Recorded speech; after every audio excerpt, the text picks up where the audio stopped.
Alright, hello my fellow audience, welcome to my cabin. My name is Levi, and I'm a VTuber who will read you a story for today. And yeah, what I said yesterday was actually true. I was planning to do a stream where we were actually gonna react to Genshin fan theories. And it's been a while since I reacted to fan theories, so I'm gonna enjoy it because back then I used to watch a lot of fan theories, especially FNAF. I used to watch series a lot back when I was a kid, and I rarely watch theories nowadays. But thanks to the freaking moon event, the special events that Hoyoverse posted out a few days ago, just sparked my interest into watching more theories. And I'm gonna react to Genshin theories because there is reason. Like I said, I'm a little bit lost in the Genshin lore, and I need to refresh my memory and probably get a lot smarter by reacting to them. So, will they answer my problems with the moons, the full moons? Maybe. Who knows? Who knows? Maybe it'll happen. Hi there, welcome to the stream. I always love watching fan theories on Undertale. Ooh, right. Man. I don't know why I stopped reacting to fan theories. I don't know what happened. Why did I lost interest? But yeah. Also, funny story. Remember yesterday when I talked about how I would get PTSDs from watching the full moon, thinking of Genshin and the moons? And this is a funny story. Right as I ended the stream, I went to bed. I ate cereal. I got ready for bed, and I have a window I have a window near my bed where I can look in the sky, and it was nighttime when I ended the stream. I opened my window and I just saw a full moon. I literally just saw a moon, like right as I said the joke about getting PTSDs from the moon thanks to Genshin impacts. Right as I said it, a moon just appeared outside of my window. Like, that is how coincidentally was that. That was so unexpected and yet hilarious at the same time. Oh my goodness. By the way, if you're wondering where I'm gonna be reacting to these fan theories, I'm gonna be reacting from two Genshin content creators that are very popular in fan theories, and I've never watched their fan theories before. I don't think I've watched a single Genshin fan theory, which is surprising though, because I've been playing it for so long, yet I've never watched a fan theory because I thought I would understand all the lore better if I played the game. But no, because I would lose. I like almost completely forget that one important lore throughout the game, so I'm like, screw it, I'll just like react to videos, why not? I'm gonna be reacting to these fan theories, these Genshin fan theories from two creators, Mean Slave and Ashikai. Both of those content creators. I put their channels in the description so that you guys can go watch their videos and support their videos. And if you guys have any other Genshin content creators and their fan theories you want me to watch their fan theories, let me know which Genshin fan theory videos or creators you want me to react to. Let me know. But without further ado, let's start off with let me pause the music, and how do I boom, with starting off with Not Cry from Mean Slave, because I still have many questions about the moon.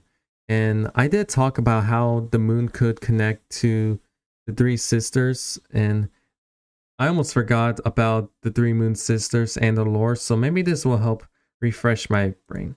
So this is the first one we'll be reacting to, and let's chill, let's relax, let's learn, let's see if we get smarter. If I get smarter, personally me, if I get smarter from these theories, maybe I'll remember them, maybe I don't. Who knows? Who knows? Let's get into it. Oh Hoyoverse is dangling over our heads, a region where Celestia's rule really doesn't reach. A place teeming with outlaws, forgotten relics, and a power unlike anything we've seen before. Right? Welcome to Nodcry. From its untamed Nodcry. landscapes to its mysterious moon-worshipping cult. Not gonna lie, I'm gonna be upset if this upcoming region isn't one of the most lore-packed and unpredictable places. Same, like that's what I've said. That's literally what I've said. This is what I said yesterday. Like this is what I've said yesterday on stream, and I feel like most of us players and creators fully agreed on this statement. From the latest event, if this next region, if it doesn't give us the most amazing stuff or the most unpredictable events we don't know, if it doesn't give us all of that and it's just wasted, then that's gonna be pretty upsetting to all of us, because this is like the last region, not the last one, but the last elemental region that we've been waiting for so long since the release of the game, because each year new regions releases and it is like a very slow progress. Genshin always has a very slow progress in its story, and I've been playing it since Inazuma release, and I know how slow the game is when we have to wait for a new region. And it's been going more hits and miss, hit and miss, everything that's. And we're finally here, because back then we thought, oh, it's gonna take many years for the story, it's gonna take forever. But now that we're finally at the point, we're literally at the point where we are close to the end game. We're close to the end game of this game. Snezhnaya, Nodcry, we're very close. And if it doesn't give us one of the best stories, one of the best climax, and the most unpredictable events in this last region, then that's truly upsetting. That is definitely a punch in the gut from Hoyoverse, from building up. I do hope that Hoyoverse builds up the hype though, because this is the last region though, so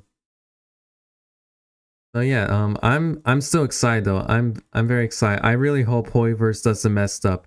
I pray the Lord Hoyoverse doesn't mess this up and its story.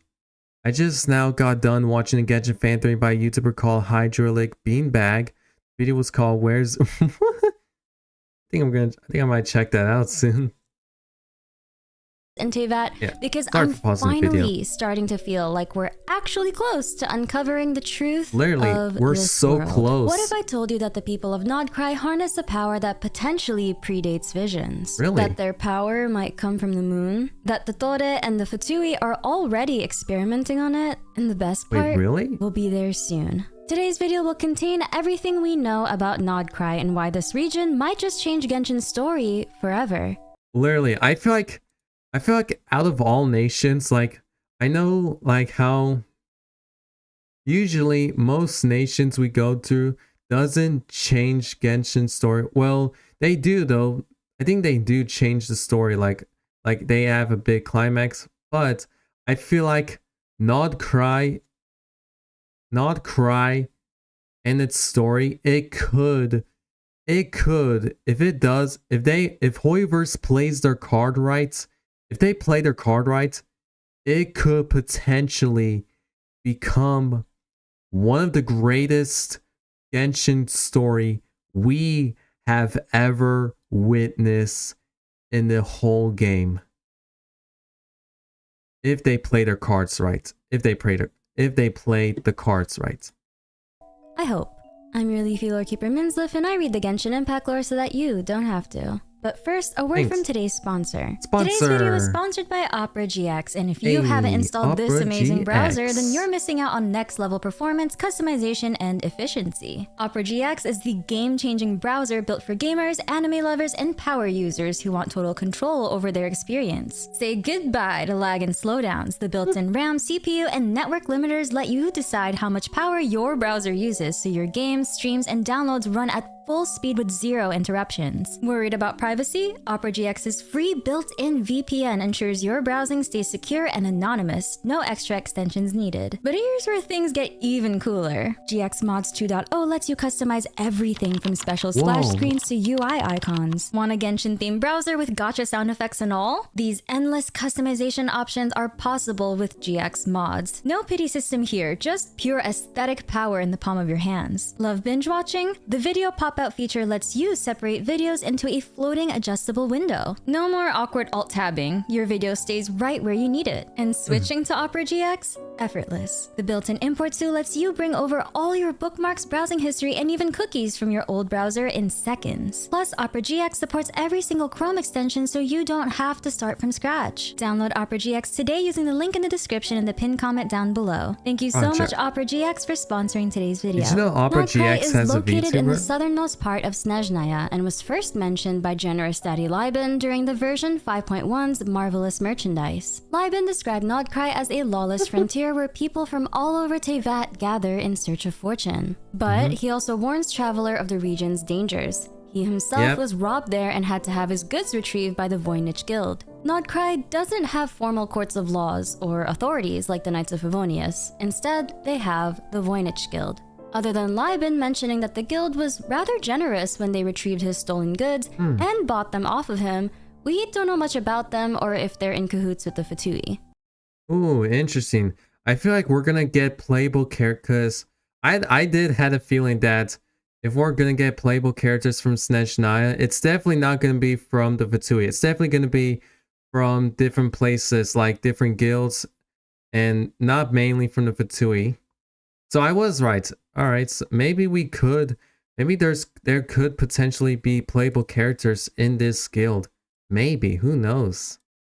The Fatui have always been the strongest force in Snezhnaya, so True. it's no surprise that Fatui Harbinger Il Dottore has a stronghold in Nordkrai. And for good reason too. Nordkrai is strange. Like, really strange. Apparently, according to Mawika, the people of Nordkrai are able to use a special power that predates the 7 elements of Teyvat. Potentially. Right, like, oh my goodness, this is why I was talking about though. And this is what I was like talking about yesterday's stream. Like, we've learned that Nordkrai, there are like magics that are way different than the 7 elements and how they could potentially replace them. And it makes me wonder if we're ever gonna get a new gameplay feature, but it might be impossible because, you know, if there's a new gameplay, then it's gotta like react to the 7 elements. But I feel like, I wonder if it's possible to have a new element, well, not elements related, but a new gameplay where it doesn't like connect, or, well, I don't know. I am not a good game designer, but I'm gonna try my best. Like, we have a character who has new gameplay we never seen, and it's magic that is way different, and it doesn't, well, it does react to elements. I don't know, but that'd be cool. I'd be cool. I'd be fine if we ever get new gameplay from Hoiverse, because usually in new regions, and this happens a lot, when we go to new regions, we get new gameplay mechanic. Sumeru, we're like Spider-Man our way to the jungles. Fontaine, we're swimming underwater. And Natlan, definitely Natlan. Natlan is like big game changer in my opinion. Natlan can let us turn into Saurians and give us new gameplay for Natlan characters. So I won't be surprised if we get new gameplay, new vision, new elemental, potentially new elemental character for Nodcry. I won't be surprised if we get it like that. Actually predating visions. And that's weird because what does that mean? Right? This insinuates that Nodcry's inhabitants possess a power that's not like anything we've seen before. Or maybe we have.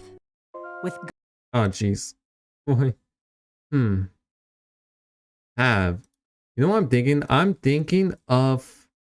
actually thinking of, because I always come up with what's the word?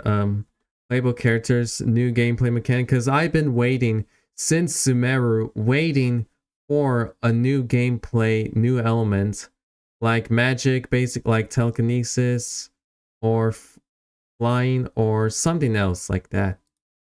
This power might have something to do with the Frost Moon Scions, whom we first hear about during the version 5.3 event on the Trails of Behemoths. Helka is an event-exclusive NPC and happens to be the first NPC from Nodcry that we meet. Helka belongs to a mysterious organization in Nodcry. A former adventurer named Katya raised her and several others. After experiencing the monsters that her area had to offer, Helka decided to leave to explore the monsters in other nations, posting a commission in the Adventurers Guild to obtain our help. According to Helka, the Frost Moon Scions live in the wilds of Nodcry and allegedly worship a moon deity whose statues are scattered throughout the land. Unlike the residents of Nasha Town, another area in Nodcry, the Frostmoon Scions lead a primitive lifestyle in forests and are considered a weird bunch by the locals. Helka claims to have seen the Frostmoon Scions do magic, presumably unlike I was any right about elemental magic. art we've seen before. In ancient civilization, Right, I was right about magic also. Sorry if I'm pausing. Yeah, I'll just continue playing before I talk about it, because I don't like interrupting videos. Obsessed with moon worship might sound familiar to you. If you're aware of Arlecchino's backstory, you know exactly where this is going. Right? According to the lore tied to her story, an ancient dynasty in Conria once revered a celestial entity known as the Crimson Moon, a mysterious deity they desperately prayed to for salvation. They begged for descenders, beings from beyond Tevat, to come to Conria, transcend the gods, and rewrite fate itself. Arlecchino's very existence might be proof that remnants of this dynasty and its forbidden rituals are still lurking in Tevat's shadows. And best of all, there might be more of these moon cults as far as Nodcry. From a young age, Arlecchino could wield a strange flame before she acquired her pyro delusion and pyrovision. Right. Unlike normal pyro, this fire scars her body every time she uses it, leaving her limbs looking charred and branding her as cursed. Those killed by her flames don't just die, they leave behind after images. The echoes of their last screams haunted her dreams until she simply got used to them. According to her story quest, her cursed blood can be used as a potion that painfully erases memories so thoroughly that a person's old self is effectively killed, allowing them to live a new life.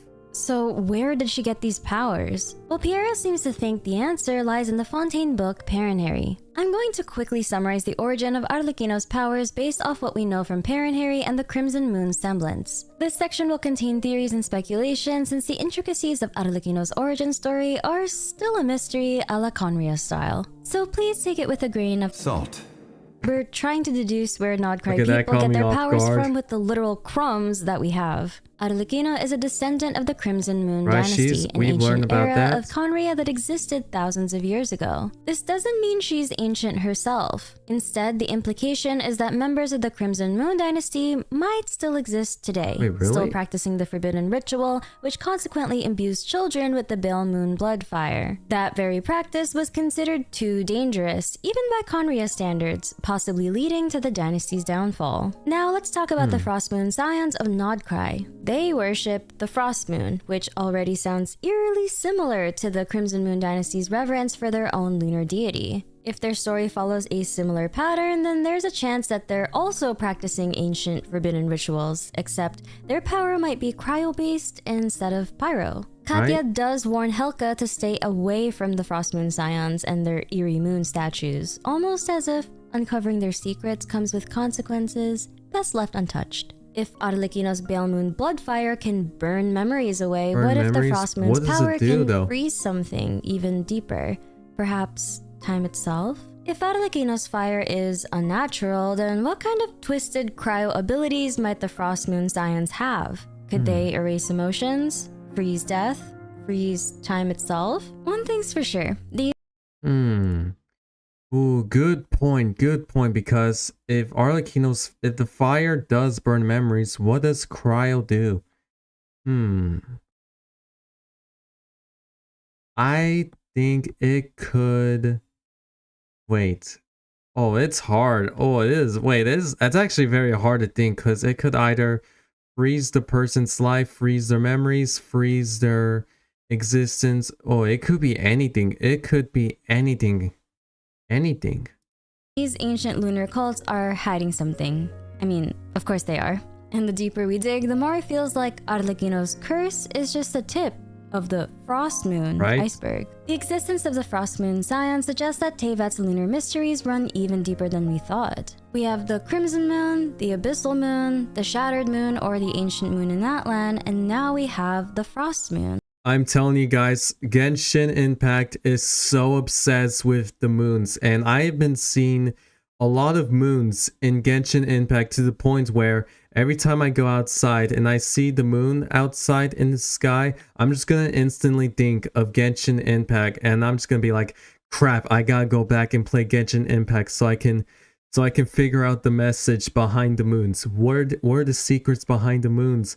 What is it hiding? Like, I'm telling you, I'm close to the points where every time I see a moon, I'm just gonna think of Genshin Impact because of the moons. Oh crap. I really need... Oh shoot. Sorry guys, I don't have ad-free premium stuff like that, so you're gonna see a lot.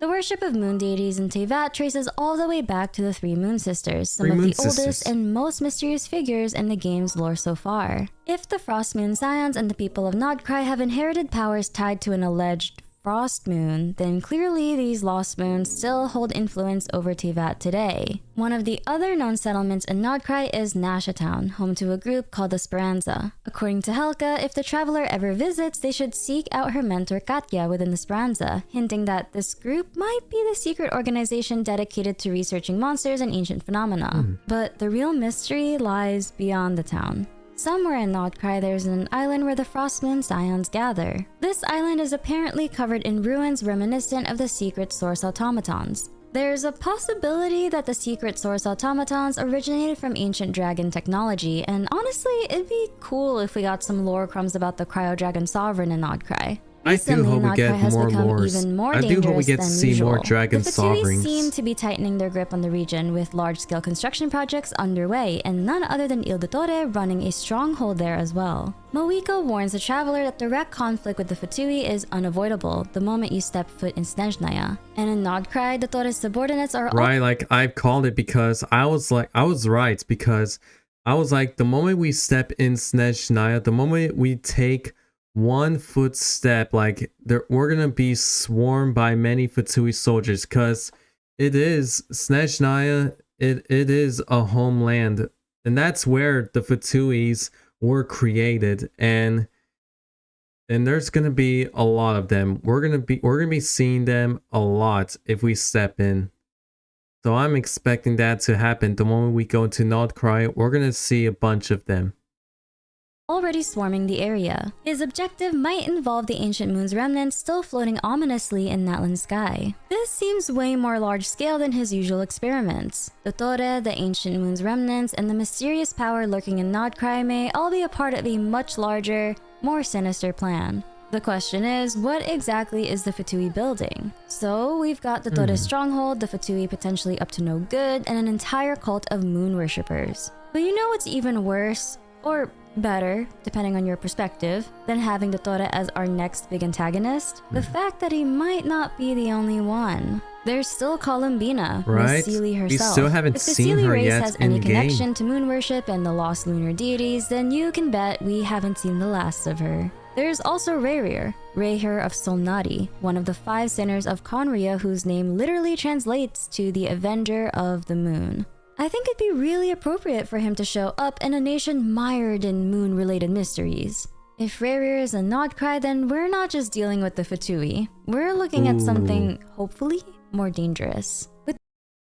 Oh, wait, that's right, because Tommy, welcome to the stream. Yep, we're watching fan theories of Genshin Impact. But wow, wait, I actually like this because throughout the story, at first we thought the Fatui was the big enemy, but I feel like right now there is definitely something hidden, something that's like releasing. There is like a strong, powerful enemy that's hiding soon. And it's not the Fatui, it's something else. It's not the Fatui we're going to be facing off against. It's like something else. Maybe a potentially... Maybe it's going to be a potentially zombie moon, something like that. I'm not sure. I do hope that in the summer event, because usually in the summer event, every time there's a summer event in Genshin Impact, they always give us a big lore drop. They do that all the time. When there's a summer event at the end of the quest, they give us big lore jump. Last year was Durin potentially resurrecting. Oh wait, what if Durin? Oh, but oh, is it? Oh no, maybe Durin. I'm not sure. So much is gonna happen, man. I don't know. With the release of Nodcry later this year, we could be on the verge of finally uncovering what really happened to the ancient moons of Teyvat. Or are we about to wake something up that was meant to stay asleep? I feel like that's what's gonna happen. I feel like this is what's gonna happen, like, cause to the point where it feels like we're not trying to prevent the end of the world. We're trying to make it happen. We are literally not preventing Teyvat. Well, hold on. We are literally not trying to prevent Teyvat being destroyed. We are literally trying to let Teyvat being destroyed. The moment we travel to each nations and we uncover more truths, and the more we travel, we are literally gonna do something that's gonna wake up. That's gonna wake up something that's supposed to be asleep for a very long time. I feel like that's what's gonna happen. If you enjoyed this video, please leave a like and subscribe, and I'll see you on the next video. Thank you again, Opera GX, for sponsoring today's video. I'm your Leafy Lore Keeper Minsleif, and I read the Genshin Impact lore so that you don't have to. Thank you, Minsleif. Alright, that was actually step 1 of the video. So we have learned so much going on in Nodcry, and I'm excited. I am so excited for Nodcry. Like, it is, I really hope Genshin play their cards right, because if they don't, then this is going to be very upsetting, because it feels like they're building up. They're literally building up to something very unexpectedly, unpredictably. We don't know what's going to happen, so it could be many possibilities. As long as Hoiverse plays the cards right, then it's going to be worth it. Alright, we got next video from another main slave video called How Arlecchino Reveal the Entire Plot of Genshin Impact. And I have not seen most of her lore videos, so this is gonna be amazing. Like, so far, I'm enjoying it. It's been a long time since I've watched fan theories, and it's got me pretty excited, and I'm excited. Let's see what's in store for us. Arlecchino is stronger than Traveler, and yes, you This is from 10 months ago, because we still BCW, have but 3 other Fatui Harbingers and Piero and the still worth to Tsaritsa to get watch. through, and if Traveler can't beat Arlecchino right now, then we're sort of, kind of, maybe really doomed. Yeah, we're we should pretty be screwed. afraid of more than that, actually, because I think Arlecchino just revealed what the entire plot of Genshin might be. Her story quest, her in-game boss description, and her weapon lore. Get ready, because this deep dive right? Because the moment we've learned that Arlecchino is like a descendant from like the Crimson Moon of Conria, something like that, I knew that we're gonna learn so much from the plot of Genshin thanks to Arlecchino. I find that because we've definitely know a lot thanks to her. Is going to be insane, and these findings may have confirmed an old theory I had regarding the entire structure of Tevat's world.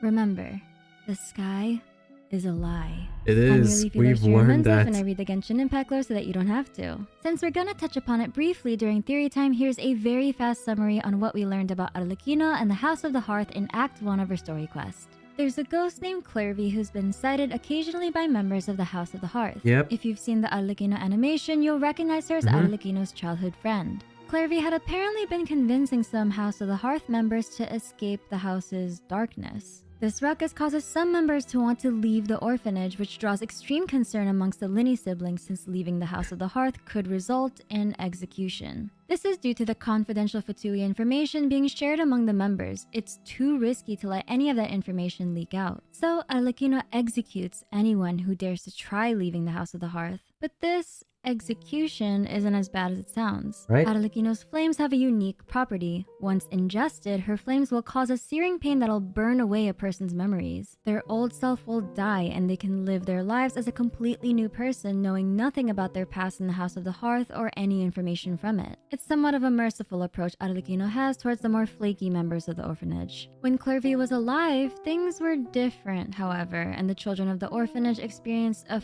fate worse than execution. The House of the Hearth was led by her biological mother, Crucibina, the previous knave. During Crucibina's reign, children were encouraged to duel to the death to become the next king of the House of the Hearth, or risk being sent to the Torre for his nefarious experiments. The only way to prevent the children from dying would be to kill Crucibina, become the new king, and change the rules of the house. Clervy was against this course of action due to her kind-hearted nature, but she later dies at the hands of Arlecchino, a death she accepts because she views it as her only way of obtaining freedom from all this cruelty. A year later, in the same arena Clervy was killed in, Arlecchino kills Crucibina and takes her spot as a new knave, the fourth Fatui Harbinger. But wait a minute, if Clervy died years ago as a 16-year-old, then how was her ghost brought back? Apparently, on top of having memory-erasing properties, Arlecchino's flame leaves behind shadows of anything they consume. There's a slim chance that those shadows can form a sentient entity, and this seems to be what happened to this manifestation of Clervy. The way to release Clervy's shadow is to fulfill her posthumous wish of being free from the House of the Hearth. So wait, Arlecchino's fire is able to erase people's memories and recall the shadows of those she'd slain? Right. Arlecchino's powers are indeed interesting. She has a vision, a delusion, and according to her vision story, the ancient Bale Moon blood fire burns within her, the noble blood serving as both curse and blessing. She likens her power to a curse, and the curse seems to spread when she experiences sorrow or anger, two emotions she advises not to succumb to. Anger makes you impulsive, sorrow causes you to waver. Neuvillette also states that he is very empathetic when it comes to people's emotions, and Arlecchino seems to lack any emotion at all. She's also able to trap the bird that Linny had given Traveler, and it's way too reminiscent of the Unknown God's abilities in Genshin's opening cutscene. Wait, I've never Arlecchino noticed is that. powerful, What? But what if the boss fight we experience isn't even her final form yet? Arlecchino's character story 4 is her musings about her own power or curse. If she ever so slightly loses control of her power, it could spread. If this dark shadow were to creep up her shoulder and snake from shoulder to heart, she would likely undergo some sort of change. Please, please, I'm hoping we get some kind of Eldritch Nightmare form of Arlecchino sometime in the future, because it would be so cool. I could imagine that if Arlecchino loses control and she has a different form, I imagine it to be a scary Eldritch, a spider. I imagine it will be a form of spiders. Oh, my hair is stuck in my headphones. Ow. There we go. Got stuck real quick. I imagine it to be a spider, yeah. That'd be cool. Before we go descend into Descender territory, there could also be another possible explanation for Arlecchino's powers and even her possible identity. Her current outfit, Moonglare, states that with this moonlight as her witness, she shall drink deep of life's chalice until her jagged fate comes to an end. Her boss description also states that the ancient pale moon blood flows within her fate, granting her all that the dynasty once had: yearning, power, and curses alike. Her signature weapon is also called the Crimson Moon Semblance, a semblance being the outward appearance or apparent form of something, especially when the reality is different. All of this information seems to allude to the fact that Arlecchino might also possibly be a reborn Crimson Moon, one of the 3 moon goddesses or moon sisters that ruled over Teyvat's night sky thousands and thousands of years ago. In fact, her weapon lore also states that the Conrian people of the Crimson Moon Dynasty used to pray for the long-dead Crimson Moon to bring them salvation. They maybe wanted to revive her? And this resurrection of a moon goddess is a fate Arlecchino has accepted? This is all very interesting since I also believe the moon goddesses came from outside of Teyvat. I have a recently uploaded video that theorizes on the identities of the 3 moon sisters, including the possible identity of Sorry. Oh, I'm good. Oh, I have to check that out next. I gotta check that out. The Crimson or Abyssal Moon, but the details of it are a bit much to explain in this video as well. If you don't have time to watch that video, and that's okay, then the takeaway is that Arlecchino could also be a reborn. Oh my goodness, moon yes, goddess, I was right. I was actually right because I did had a theory that Arlecchino could potentially be a reincarnation of. She could potentially be a reincarnation or reborn as the Crimson Moon goddess. Just a descender or outlander. Version 4.6 is titled 2 Worlds of Flame, the Crimson Night Fades. 2 Worlds of Flame. 2 Worlds. 2 now, worlds. Some of you are probably like, okay, Menzlif, where are you going with this? And probably a decent amount of you won't be surprised at all when I say Per and Harry. Let him cook. Wait, let me cook. The information in 4.6 actually had me revisiting an old theory of mine, and it's one that I've been stewing on before Per and Harry's release, that I haven't yet included in previous videos. Speaking of Per and hoo-ha, you know what's really funny though? When you unlock Arlecchino's character story 5, you get this interesting dialogue between her and Piero, the director of the Harbingers. When she asks him, "What do my constant dreams of a crimson moon and my powers mean?" Piero literally tells her to read Per and Harry and tells her that the key details are accurate. Bro.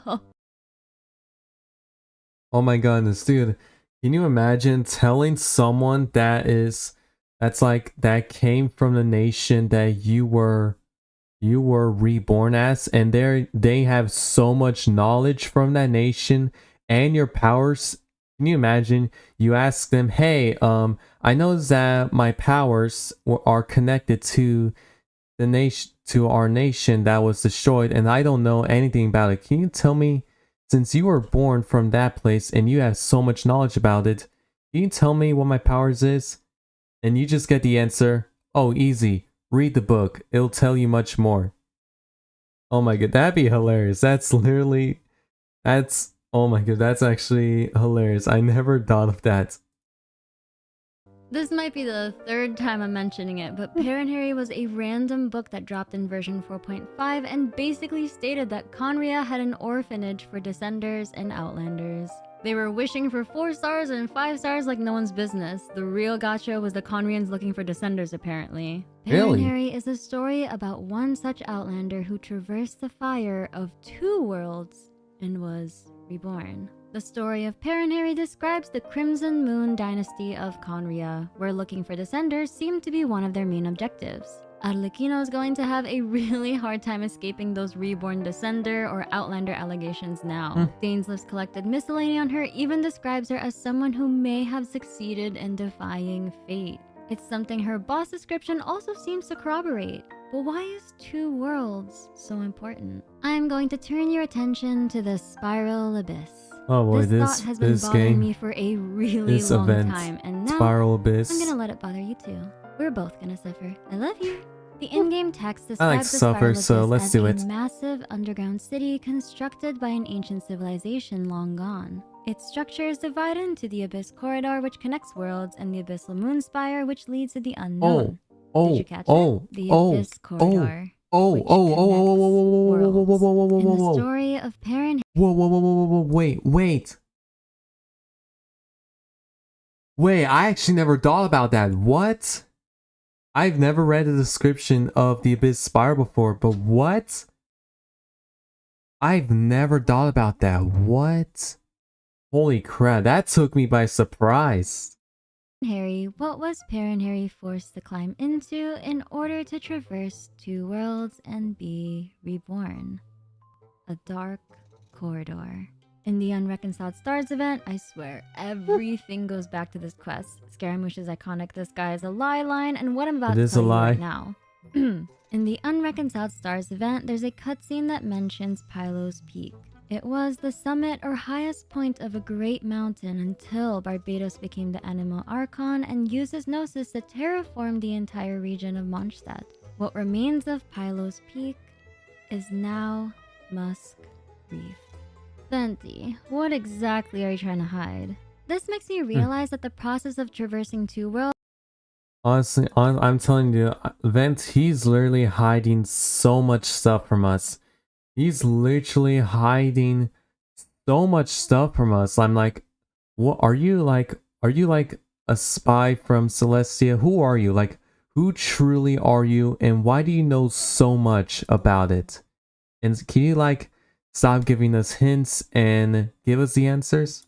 Worlds is probably incredibly difficult. I mean, think of it. In the Spiral Abyss mode, there are There's several like, floors you need to yeah, a beat. lot of And in floors. Perrin Harry, he wasn't allowed out of the Dark Corridor until he admitted to being dead and seeing an illusion of a crimson moon. We're about to deep dive into some lore, Oh boy, so get ready. I'm ready. This next part is going to be highly speculative, so just be aware Don't that worry, the I'll conclusions we're take gonna it. come I'll to take it might with a not grind of necessarily salt. reflect in the actual lore. Let's take a look at Arlecchino's weapon, the Crimson Moon's semblance. Already in the first line of its lore, we find something incredibly interesting. O High Lord of the Nobles of Conria, the crimson red moon has long since fallen into the abyssal firmament, and the blindness of your blood has ended your line. The abyssal firmament. In biblical cosmology, a firmament is used to describe the belief that the world is a flat disk surrounded by the dome of the sky. Tevat's sky is often described as such.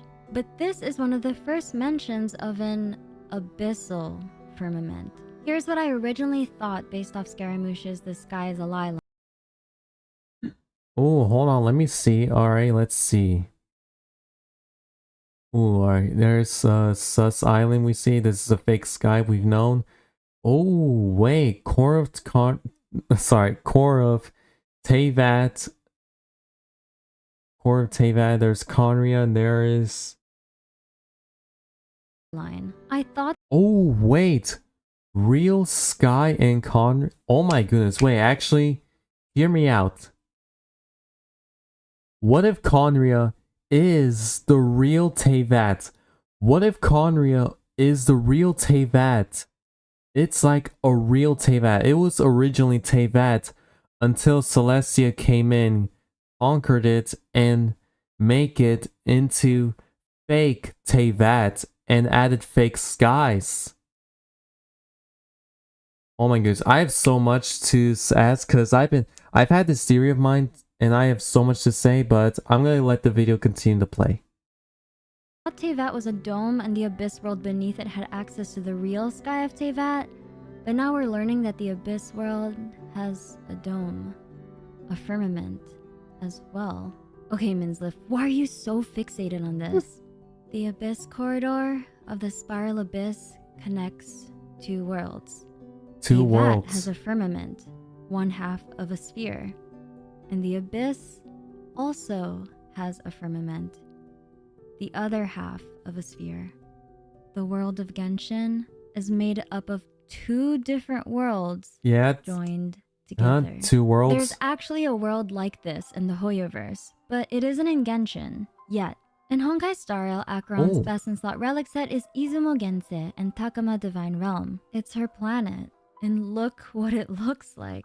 It's described as being dual planets who were intertwined in each other's tragic destiny, dancing an eternal rondo around a pitch black great sun. Now, I'm not saying that Teyvat is Izuma or anything, but this structure of a dual planet does exist in the Hoyoverse, and it's highly possible that Teyvat now is one such dual planet. But what's the reason for this? A possible reason for splicing two planets together could be found in Genshin's primordial history. The first god of Teyvat, known as the Primordial One, came to Teyvat and defeated the 7 dragon sovereigns in order to claim dominion over the world and make the planet suitable for humans. Teyvat means ark in Hebrew, and in the Bible, Noah's Ark is the ship in the Genesis flood that contained the last remaining humans, Noah's family, and all the animals of the earth. All of them were spared from the biblical flood which killed the rest of the world. I think the Primordial One was trying to escape one such tragedy. He probably needed a life-sustaining world to attach his dying planet to in order to keep the human race alive. Can you imagine if the celestial nails or even the Irminsul tree are basically there to try to keep the two worlds joined together? Right. This concept of joining or splicing two worlds together also reminds me of organ donation. There's a chance for a new host's body to reject the donor organ, so I wonder if there's a chance that the two worlds could reject each other. And could this rejection cause anomalies or errors in Teyvat's internal coding? That would be an incredibly sad backstory for the Primordial One if indeed it was his goal to look for a viable planet to attach his own to. In order to escape his previous world's catastrophe, they needed to burn away the old world to start anew. Which leads me to the Fatui's plans and Project Oh my gosh, yeah, Stuja. Project Stuja. Stuja means severe winter, and it's probably the code name for the beginning stages of the Fatui's final plan to create a new world, perhaps. And that's probably why they need Arlecchino's memory burning flames to burn away the old world. If the Fatui are getting ready for the climax of Genshin's story, then we aren't, and even more so, Traveler isn't ready. Arlecchino's story quest showed that as of right now, Traveler is incapable Traveler gets of a beating massive her, and she's power not boost. even at her full capacity yet. This is a huge problem. We are According to not Chad, ready the Fatui for the Harbingers end are game. ranked by their power level. Arlecchino is only the 4th Fatui Harbinger. Traveler in their We are current not state ready is for the end apparently game not of strong enough to Teyvat. beat her at all. And that's terrifying considering Arlecchino could be an Outlander or Descender or even Moon Goddess Reborn, and there's still 3 Harbingers who outrank her. According to Nahida, the top 3 Harbingers have powers that can rival the gods. Right, they can rival them? Dotore is number 2. No, I'd definitely be afraid of him. He's had a lifelong pursuit of creating godlike beings from his Archon residue experiments on Kale and Gnosis I wonder what his experiments powers in is, Scaramouche. because But I'm here's a still thought I curious had. In the how Fontainebleau he's quest, number we learned that 2. René de Petrichor from the Netzitzenkreuz Ordo was trying to become a Descender. He was trying to run experiments on other people and himself in order to make such a thing possible. Those events happened about 400 years ago. Arlecchino came into existence very recently. This is supported in her story quest as well as her boss description. That means someone else has possibly been trying to create Descender-like beings recently. And I honestly wouldn't be surprised if the culprit was Dotore. Dotore's lore and what I think he plans to do with the Irminsul tree is something that definitely deserves to be covered in a future video. If you enjoyed this video, please leave a like and subscribe, and I'll see you on the next video. I'm your Leafy Lore Shira Minslev, and I read the Genshin Impact lore so that you don't have to. Ooh, I liked it because, ooh, that's actually a very good theory. I'm subscribing. I'm definitely subscribing. There you go. That's actually a very good theory there. Like, what if someone is attempting to create the Descenders? Like a fake Descenders. Who knows? Who knows? Who knows what's gonna happen though? Like, what? Also, I do like the idea of how Teyvat could potentially have 2 planets. One is fake Teyvat, which we currently are. One is the real Teyvat, which is Conria. And here's my theory. What if Teyvat, the one we're in, is fake and Conria is the real Teyvat? It's the real one.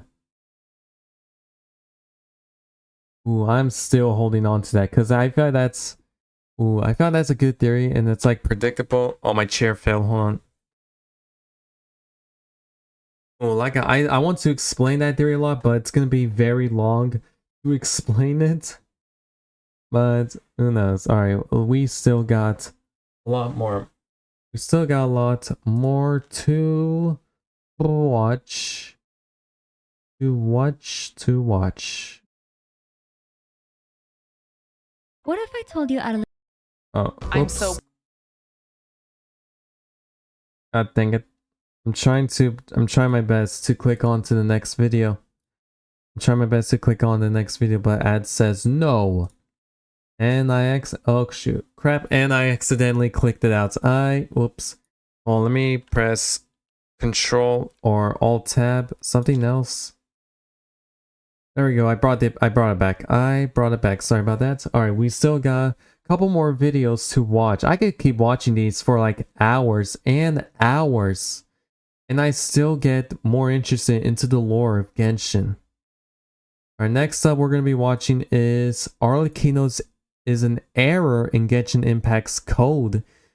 This could explain why Arlecchino glitches in her idle animations. This could be interesting.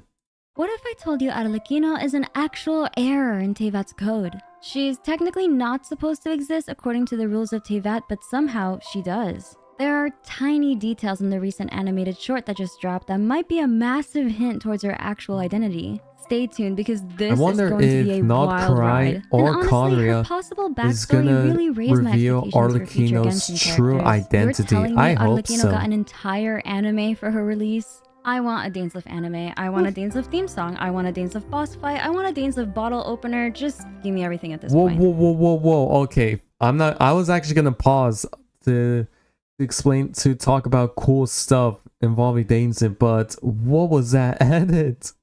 What? Anyways, ooh. And actually, never mind. I forgot now. Oops, I got distracted.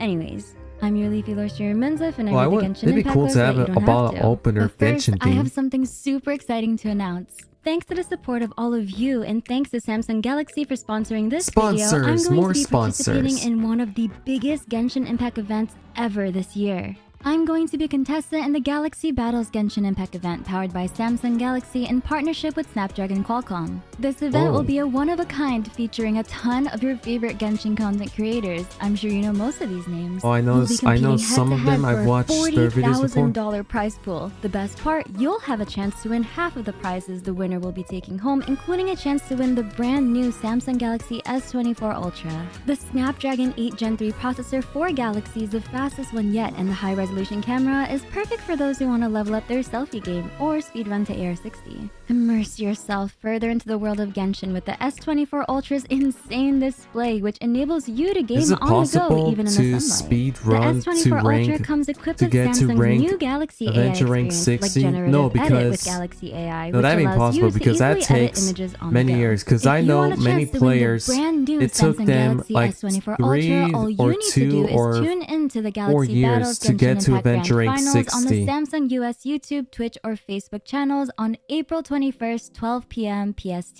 That was Don't last year, miss it. I'll see you BTW. there, travelers. Just a warning, this is going to be a highly speculative video. Arlecchino's story Roger. quest isn't out yet, so let's have some fun theorizing. Oh, this was After all, before? that's the Okay. joys of theory crafting. It isn't true until it is. I'm going to quickly point out some important details in the animation. The animation starts out with the previous knave, Harbinger Crucibena, indoctrinating the children of the House of the Hearth. The children's goal is to defeat their siblings and become king. I'm guessing True, here, but I yep. wonder if king refers to a king piece in chess. The Fatui chessboard from A Winter Night's Lazo is based off the board in the 1996 Deep Blue vs. Garry Kasparov. And it was a real-life match in which an AI won against a human chess champion. In order for the Fatui's plans to play out like they intended, really? maybe a stronger knave, a strong king piece was necessary. There's an odd rabbit that looks spliced. My initial thought is this represents the Torre, since it seems like this rabbit is created from segments of other rabbits, but that's just a quick guess. This rabbit with a bow in her hair might represent Clairvy, since the position of the rabbits are reminiscent of a later scene. We're shown a young Arlecchino burying her pet spider. Her actual name is revealed to be Perware, and the curse on her hand grows a little bit during the scene. Clairvy, Crucibena's biological daughter, is sent to comfort the young Perware. Clairvy reminds me a little bit about Princess Marcotte. who had the wonderful ability of making others laugh even in the saddest of circumstances. Her presence keeps Pereware's grief and curse at bay, it seems. However, Clairvy has a necklace in the shape of a Lumidus bell, a flower known to symbolize parting and the wish for reunion. Which is totally, unfortunately, definitely Ooh, oh my goodness, wait, something. it actually According from foreshadowed Lore, in story in-game, quest. Kusabena What? was a cruel woman. I never it's noticed. actually shown when she What? harms her daughter Clairvy and Pereware has to treat her wounds. Take a look at the rabbit dolls representing Clairvy and Pereware, however. Everyone has been shown as rabbits, but Pereware's doll has claws. While rabbits do have claws that need to be trimmed, they're not quite like that. A wolf in sheep's clothing, Yeah, I was thinking perhaps? wolf in sheep's It's one clothing. of several clues that, maybe Pereware doesn't belong here. As the children get older, they're eventually forced to fight each other to the death, it seems, with not even Clairvy surviving the ordeal. Pereware's curse worsens, and she's seen killing Kusabena after she offers Pereware to teach her to become king. Saritsa then accepts Pereware as the new knave to replace the former. She is now Arlecchino. That's Her how it powers in happens. this fight against Kusabena and in her trailers are super interesting because they don't really look pyro, nor does it really look like anything we've seen in the game so far. No, it wasn't. It really wasn't. We've learned that in game though. Like what? Holy crap.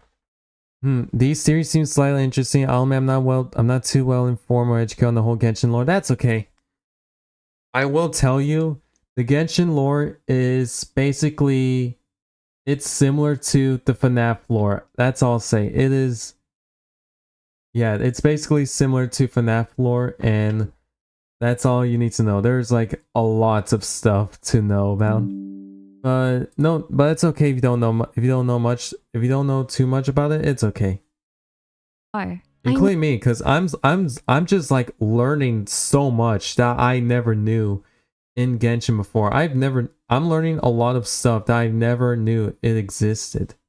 No, this is bordering on Honkai territory because they have an imaginary element, but the idea of imaginary has been nagging me since Enkanomiya. There's a mention of a second still god haven't that was unlocked that worshipped in area yet? Enkanomiya alongside Orobashi, the imaginary god Ouroboros. I mean, after all, Arlecchino is able to manifest or imagine and bring to life spider wings, so perhaps?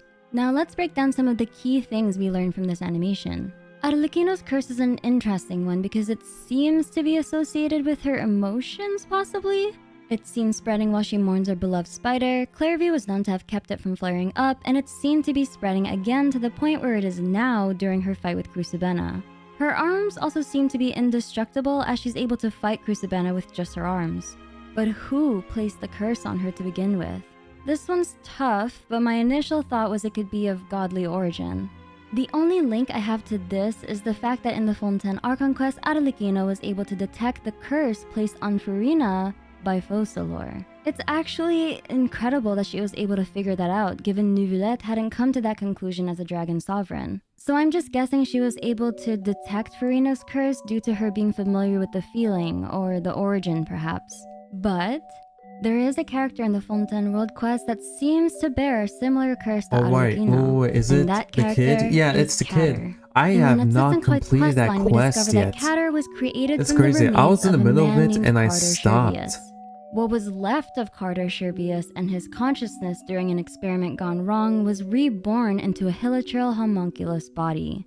In the Pursuit World quest, the consciousness of Catter, or Carter even, claims that this world was going to disintegrate because someone who shouldn't be here arrived, shaking the foundations of this world. He claims that his existence is something that could cause Teyvat to disintegrate. It's the idea that he doesn't belong here. His existence is an anomaly, an error. So perhaps Arlecchino is a similar type of being to Catter, a hilichurl homunculus bearing the consciousness of someone who previously lived in Teyvat. But let's take this a step further. What if Arlecchino was never even part of Teyvat to begin with? That could explain why that's she exactly like what I'm glitching. implying. Like She could be a reborn Outlander like or Descender in a reborn, new body. reincarnated. I have a video that covers this more in a depth, lot. but I'll summarize it shortly. A new book called Pear and Harry was added to the Fontaine bookstore in version 4.5. And although this patch was a relatively quiet one, it wasn't for the lore community. You see, this book casually dropped one of Conria's biggest secrets. Yeah. They made an orphanage for Yeah, that's descenders what we and learned. beings that came from outside of Teyvat. In the story, Harry was a child who was said to have traversed the fire of two worlds within the hearth, and here they were reborn. A possible allegory for an alien coming to the world of Teyvat, or their consciousness being reborn into a Teyvat-compatible body. Arlecchino's original name is Perware, and Perware at first glance isn't really a name. In Latin, Perware is a form of the verb meaning to perish or to burn. It bears a striking resemblance to Per's Frémine's penguin and Per and Harry the child from the aforementioned story. But consider this. Where and Perware in real life can also stand for user equivalent range error, the error of a component in the distance from receiver to a satellite. The version 4.6 trailer seems to heavily imply that Arlecchino plans to pass the position of the head of the House of the Hearth to Lyney. And she seems to be repeating the same tournament that Crucibena held for the children in her batch. It might be for a good reason, however. This animation is titled The Song Burning in the Embers, and embers are the remains of a fire. They happen at the end of a fire. Now this is very speculative, but this animation could very well be Arlecchino's memories of her life flashing before her eyes before she dies. Before she corrects the error in her existence. But wait. If this is her memories, why is Scaramouche there? Remember, in the Sumeru Archon quest, Scaramouche wiped his existence from the Irminsul tree. Right? Oh yeah, because we've learned. From all of Teyvat's memory and history. Although the events he participated in the past still happened, history was rewritten in a way that excluded him. That means people no longer remember Scaramouche, much like the people of Sumeru forgot about Rukkhadevata.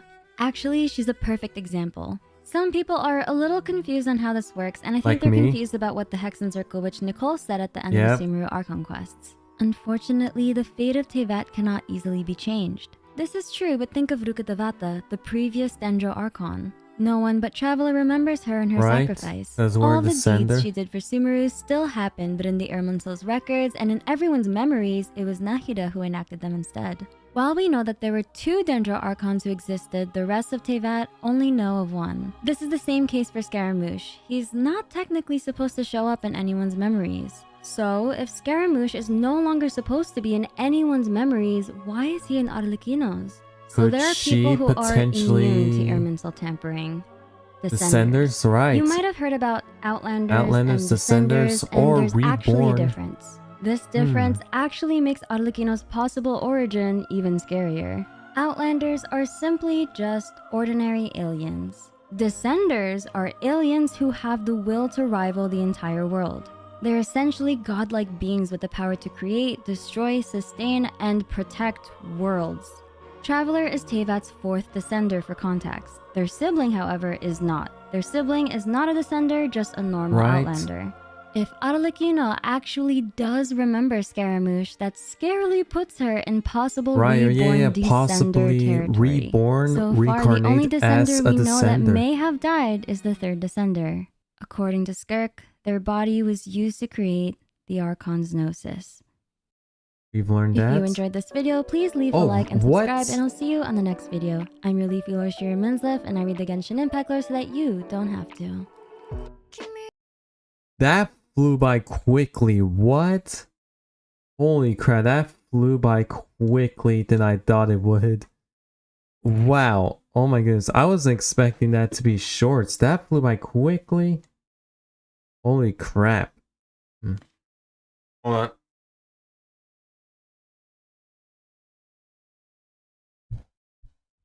Ah, stupid blanket. Sorry, the blanket fell. There we go. I do wonder if Arlecchino will be involved in Nod Cry in the next Archon quest, the next story quest. Maybe, who knows? Who knows? Who even knows though? A lot. There's a lot. There's still a lot to know what's gonna happen next. What's gonna happen? What's gonna happen? Our next one is about the Three Moon Sisters. Sisters, sorry. We finally got an animation for the Moonlit Bamboo Forest.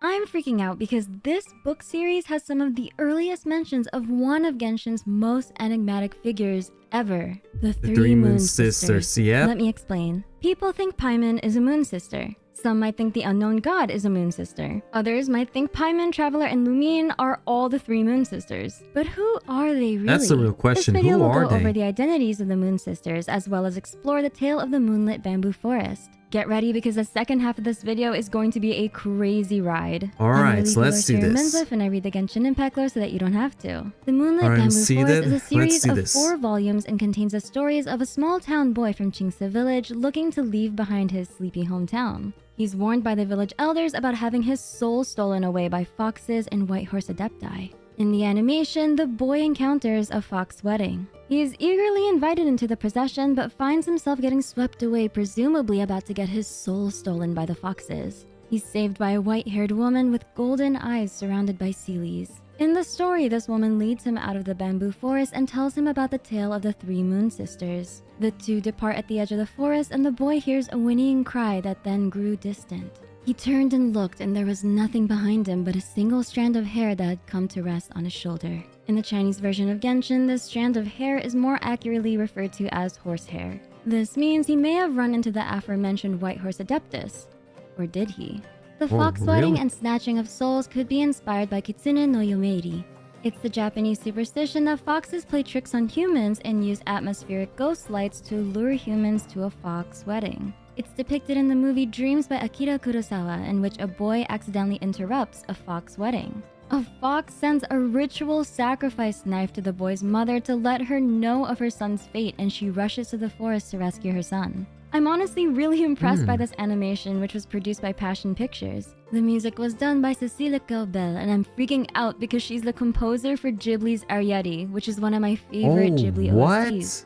It's a beautiful tale, and it's now beautifully Wait, I have animated, not and it's checked one of my out favorite this stories for a animation reason. yet. I gotta Let me watch summarize this the now story of the later. Three Moon Sisters for you, as well as their possible identities. The Three Moon Sisters go by the names Arya, Sonnet, and Canon, all technical Alright, I know music those terms. two, but I almost forgot Remember the Canon's song name. that plays during Genshin's login screen? Well, the tune of this opening song is officially called Dream Aria, and I'm pretty Dream sure this Aria. naming is not a coincidence. The Three Moon Sisters were ancient goddesses that preceded the reign of Morax. So think ancient Tevat history. They're more Ancient, than right. generally old. They were said to have ruled over the Seelie race from their lunar palace. The sisters were tasked with riding a silver carriage throughout the heavens, and each sister alternated riding the carriage 3 times a month. If the reign of the carriage was not promptly passed from one sister to the next, a terrible disaster would occur that very day. The beginning of the end occurs when the Moon Sisters witness the marriage of a Seelie with an Outlander. In short, an Outlander is a being that comes from outside of Tevat. Wait, like, if they don't switch the carriage, a disaster happen. Could this be related to the event? Because remember, the moon event, we've seen the 3 stars, we've seen the image that there's a city, the flood happens, and it just destroys the city. Could it be related to that? Oh, that's interesting. Oh, I'm definitely gonna remember that forever. So you can probably imagine how taboo this act probably was. This event caused an ancient calamity in which the Seelie and Outlander, the 2 lovers, were separated for eternity and had their memories wiped. The heartbroken Seelie withered away, eventually turning into the wispy Seelie form we know today. This same ancient calamity overturned the sisters' carriage and destroyed the Palace of the Stars. According to Volume 3 of the Moonlit Bamboo Forest, the Moon Sisters turned on each other and killed each other.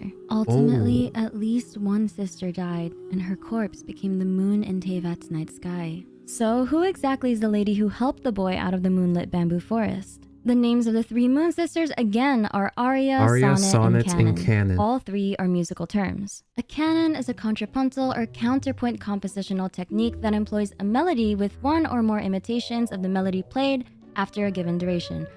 Whew. I'm gonna tug on my 17 years of piano experience here, but from what I remember, this technique was very popular in the Baroque period of music. Just think of it like melodies mimicking or following each other. Here's an example.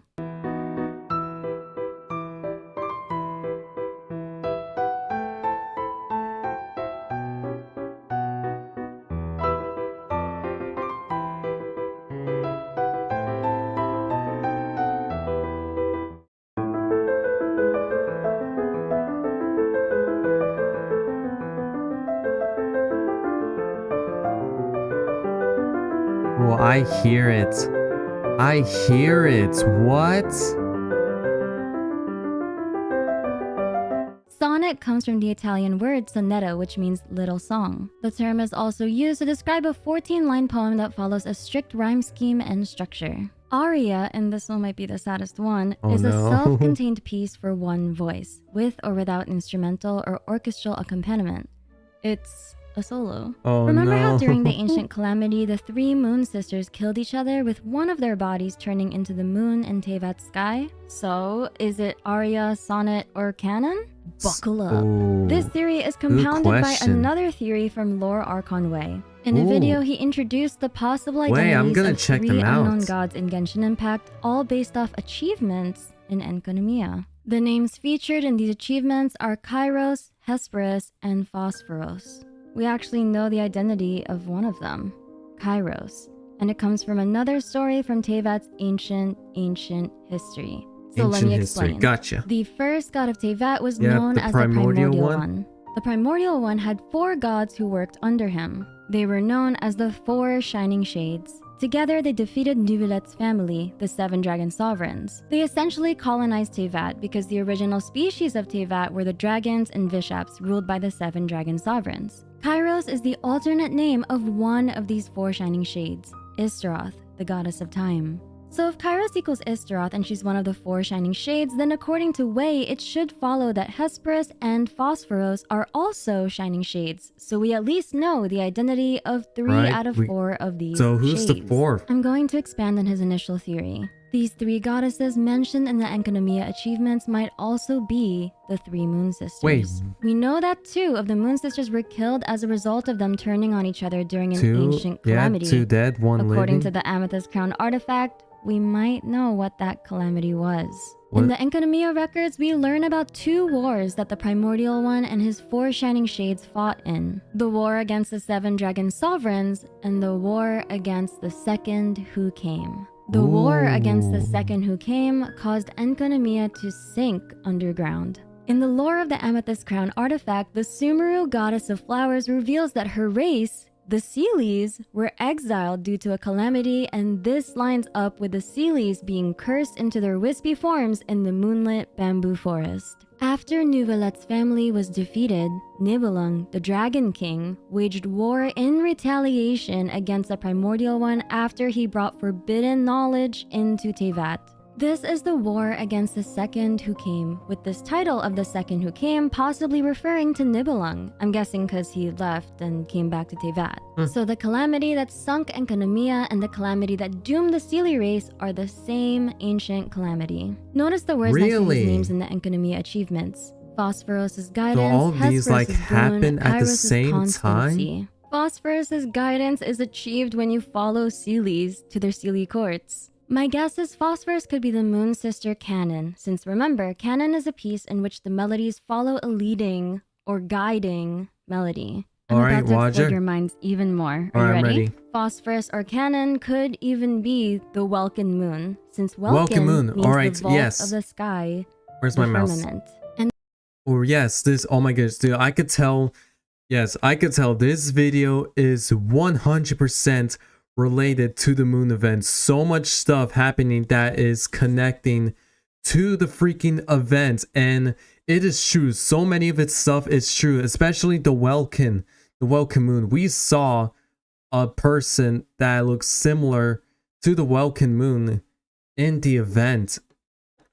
This video, oh my goodness, it's so, holy crap, there's so much stuff is happening, connecting stuff. Sophia Blade, welcome to the stream. How's it going?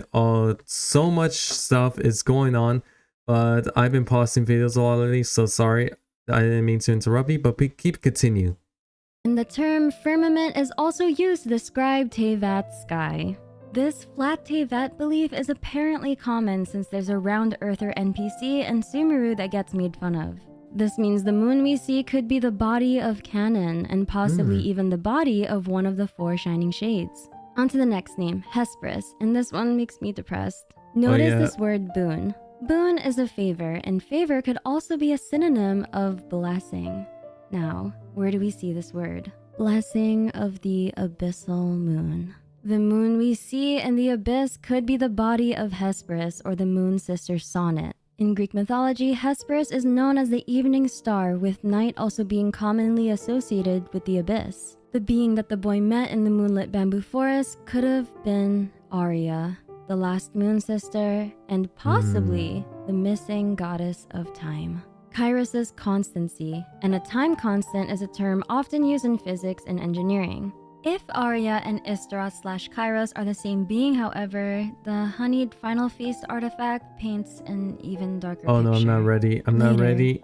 Time sundered the contract between day and night, destroying the ancient oath. The gentle moonlight sank into the quicksand. The sun shrouded all things in its fearsome gaze. If they are the same being, this seems to imply that the moon sister Arya, aka Istaroth, aka Kairos, could have been the one to kill her other moon sisters. Yikes. And that's why Yikes. Why she's been all alone.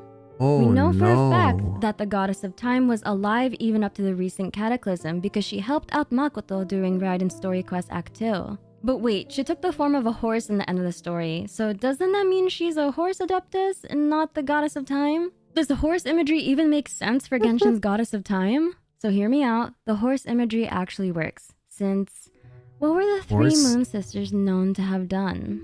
They were navigating a silver carriage throughout the heavens. Right? A literal horse-drawn carriage. It could also be said that Apollo, the Olympian sun god who had 4 horses, or even Helios, the Greek god of sun who had his chariot pulled by 4 horses also, could all be used in correlation with the primordial one and his 4 shining shades. 4 horsemen of the apocalypse, anyone? But again, Maybe. This is the theory. I'm sorry I keep doing this to you, where I hype you up with huge theories only to be like, wait, there are things to refute the evidence. But that's the fun in theory crafting. It's not true until it is. Yeah. There's still inconsistencies with this train of thought. The Moon Sisters could also be completely separate entities from the Primordial One and the 4 Shining Shades, and I can explore that in another video since I feel like it's a huge topic that deserves its own dedicated upload.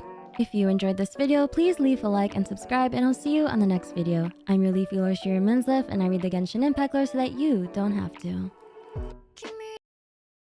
Oh my goodness. Holy crap, dudes. I just learned a lot. What the heck was that theory video? What the beep? What the beep? What did we just learn? Holy...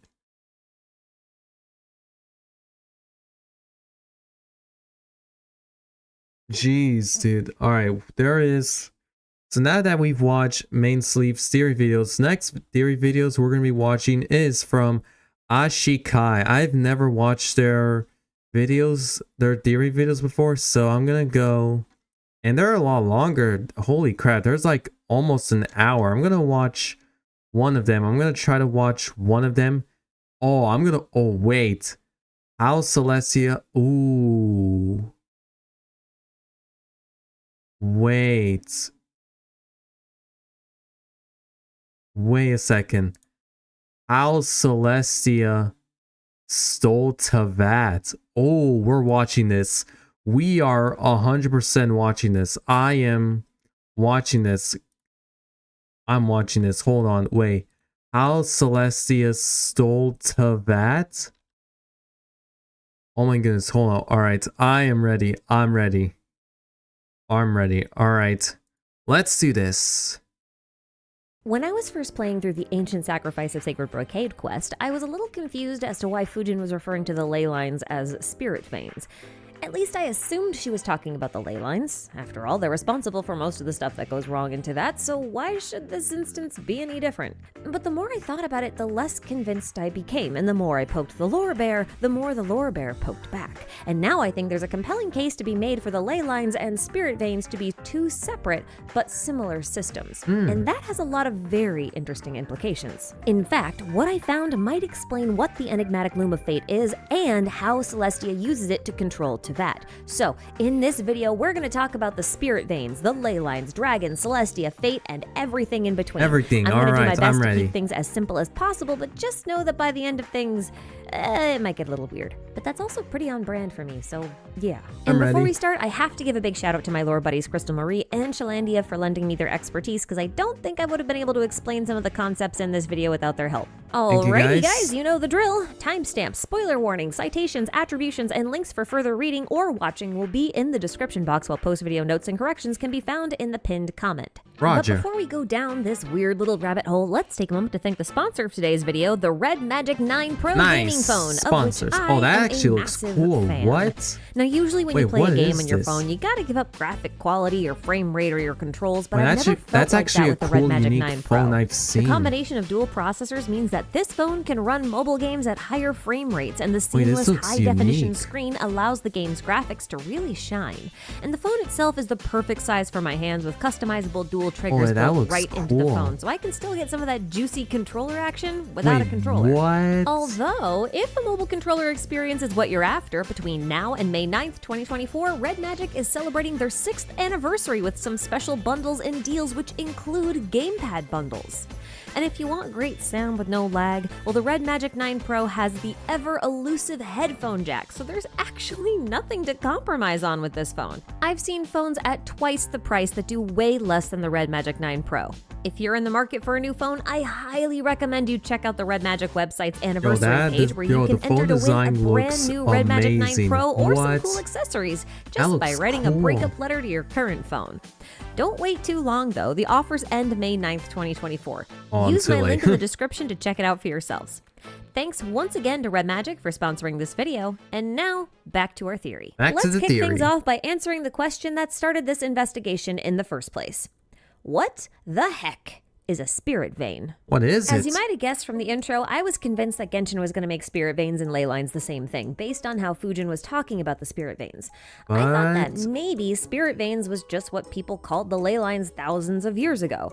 After all, Fujin has been pretty isolated since the end of the Archon War. But after a little digging, I realized that this isn't the first time we've ever heard of the spirit veins in game. They got mentioned once during the Sacred Sakura cleansing quest, and a couple more times during the quest to unlock Enkanamiya. And neither of those mentions support the hypothesis that the spirit veins are just an ancient name for the ley lines. For example, it just doesn't make sense for modern Watatsumi priestesses to use an archaic name for the ley lines, especially with regular people who wouldn't recognize the term to begin with. It would just be confusing. And even then, Ajdaha calls them the ley lines, and he's definitely way more ancient than Fujin and Watatsumi's priestesses. But while none of this could disprove the idea that spirit veins is another name for ley lines, it at least confirms that they were always referred to as ley lines, even if they Oh, really wait, might they have had could another be name. But if that's all there was separate to it, I would beings. not be They're making both- this video they're right both now. So by different. sheer coincidence, I happened to find the term spirit veins tucked away inside of a glossary of terms for Xianxia novels. But in order to explain the significance of this, I should probably explain what Xianxia is, because Genshin is heavily influenced by it. Xianxia is a popular genre of Chinese high fantasy fiction based on Taoism, with common sets of tropes, archetypes, and world building. Now, Right. most Xianxia stories prominently feature people who are trying to achieve godhood through a process called cultivation. In Genshin, this is usually called enlightenment or illumination, and it involves mastering control over one's chi. So chi goes by a lot of names like mana or even spiritual energy, but essentially it's sort of like divine energy that's present within everything, which is why cultivating chi inside of the human body can allow a person to become a god. The chi energy that they accumulate makes them divine. Now, in Chinese, the adepti are called xian, a name that refers to Taoist immortals, or to put it another way, those who have achieved godhood. So in this context, adeptal energy should be divine energy, the energy or power of a god. In other words, adeptal power is the power of chi, and chi is divine power. And we can confirm this relationship by looking at the sigils of permission, because these talismans were infused with adeptal power that were explicitly stated to have been created during the Archon War in order to allow normal humans to channel divine power. This suggests that What? adeptal powers are not elemental powers. These are two different and distinct types of magic energy. Now in Xianxia, qi flows through channels called meridians. You can think of meridians as blood vessels carrying qi instead of blood. They're even appropriately referred to as veins in Chinese. For example, meridians of qi within the human body are called jingmai, which means vital veins. Meridians in the earth are aptly called earth veins and conveniently share their Chinese name, dimai, with Genshin's ley lines. Now sometimes in Xianxia, the earth veins and the spirit veins, known as lingmai, are the same thing, while other times spirit veins are synonymous with the body's vital veins instead. It really depends on what the author wants to do. But what convinced me that the ley lines and the spirit veins were truly separate things in Genshin are these things called spirit stones. These are crystals made of condensed qi that form at certain points within the spirit veins, kind of like ore deposits. But in Genshin, a spirit stone, or lingxi, is another name for the celestial nails. And we know that the celestial nails belong to Celestia, and that Celestia uses them to counter the effects of the abyss and to tamper with the ley lines. Now, as far as we know, elemental energy isn't capable of doing stuff like cleansing abyssal energy the way the celestial nails can. So the power within the nails is unlikely to be elemental. And given that these nails belong to Celestia, we can reasonably assume that the power within the nails must be divine power. Yeah, it or could qi, be, or right? adeptal energy. These are just three names for the same type of power or energy. Okay, so perhaps it's easy to say that qi and elemental energy are different, but it's probably not as obvious as to what actually makes them different. But the differences themselves are actually pretty straightforward once you know what you're looking at. Elemental energy deals with physical things, while qi deals with more immaterial or conceptual things. Allow me to explain. Ley lines and the elemental energy that flow within them make up the basic building blocks of the physical world. Even this loading screen says so. This is why tampering with the ley lines makes all kinds of physical abnormalities appear in the world, and why Nahida suggested that Apep's death would force the forest to grow exponentially due to the surplus of dendro-elemental energy. And unlike Really? the earth veins of Xianxia stories, the ley lines have a physical shape. They're the roots of the world tree Irminsul. This is why the ley lines can only be found within the earth itself and do not extend beyond the surface of Tevat. Another fun loading screen factoid. So if elemental energy makes up the physical world, then what should the spirit veins do?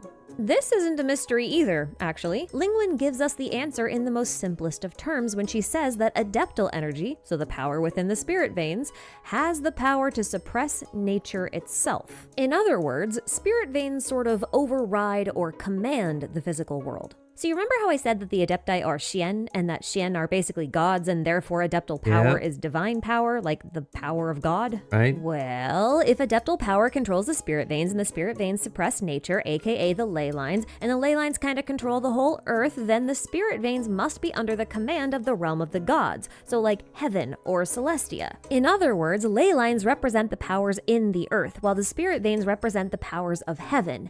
Heaven issues commands via the spirit veins, and the ley lines and the earth have to follow it. Because, heaven rules over the earth. Right. And this revelation is what led me to believe that the spirit veins are how Celestia forced the dragons who originally ruled this world into submission.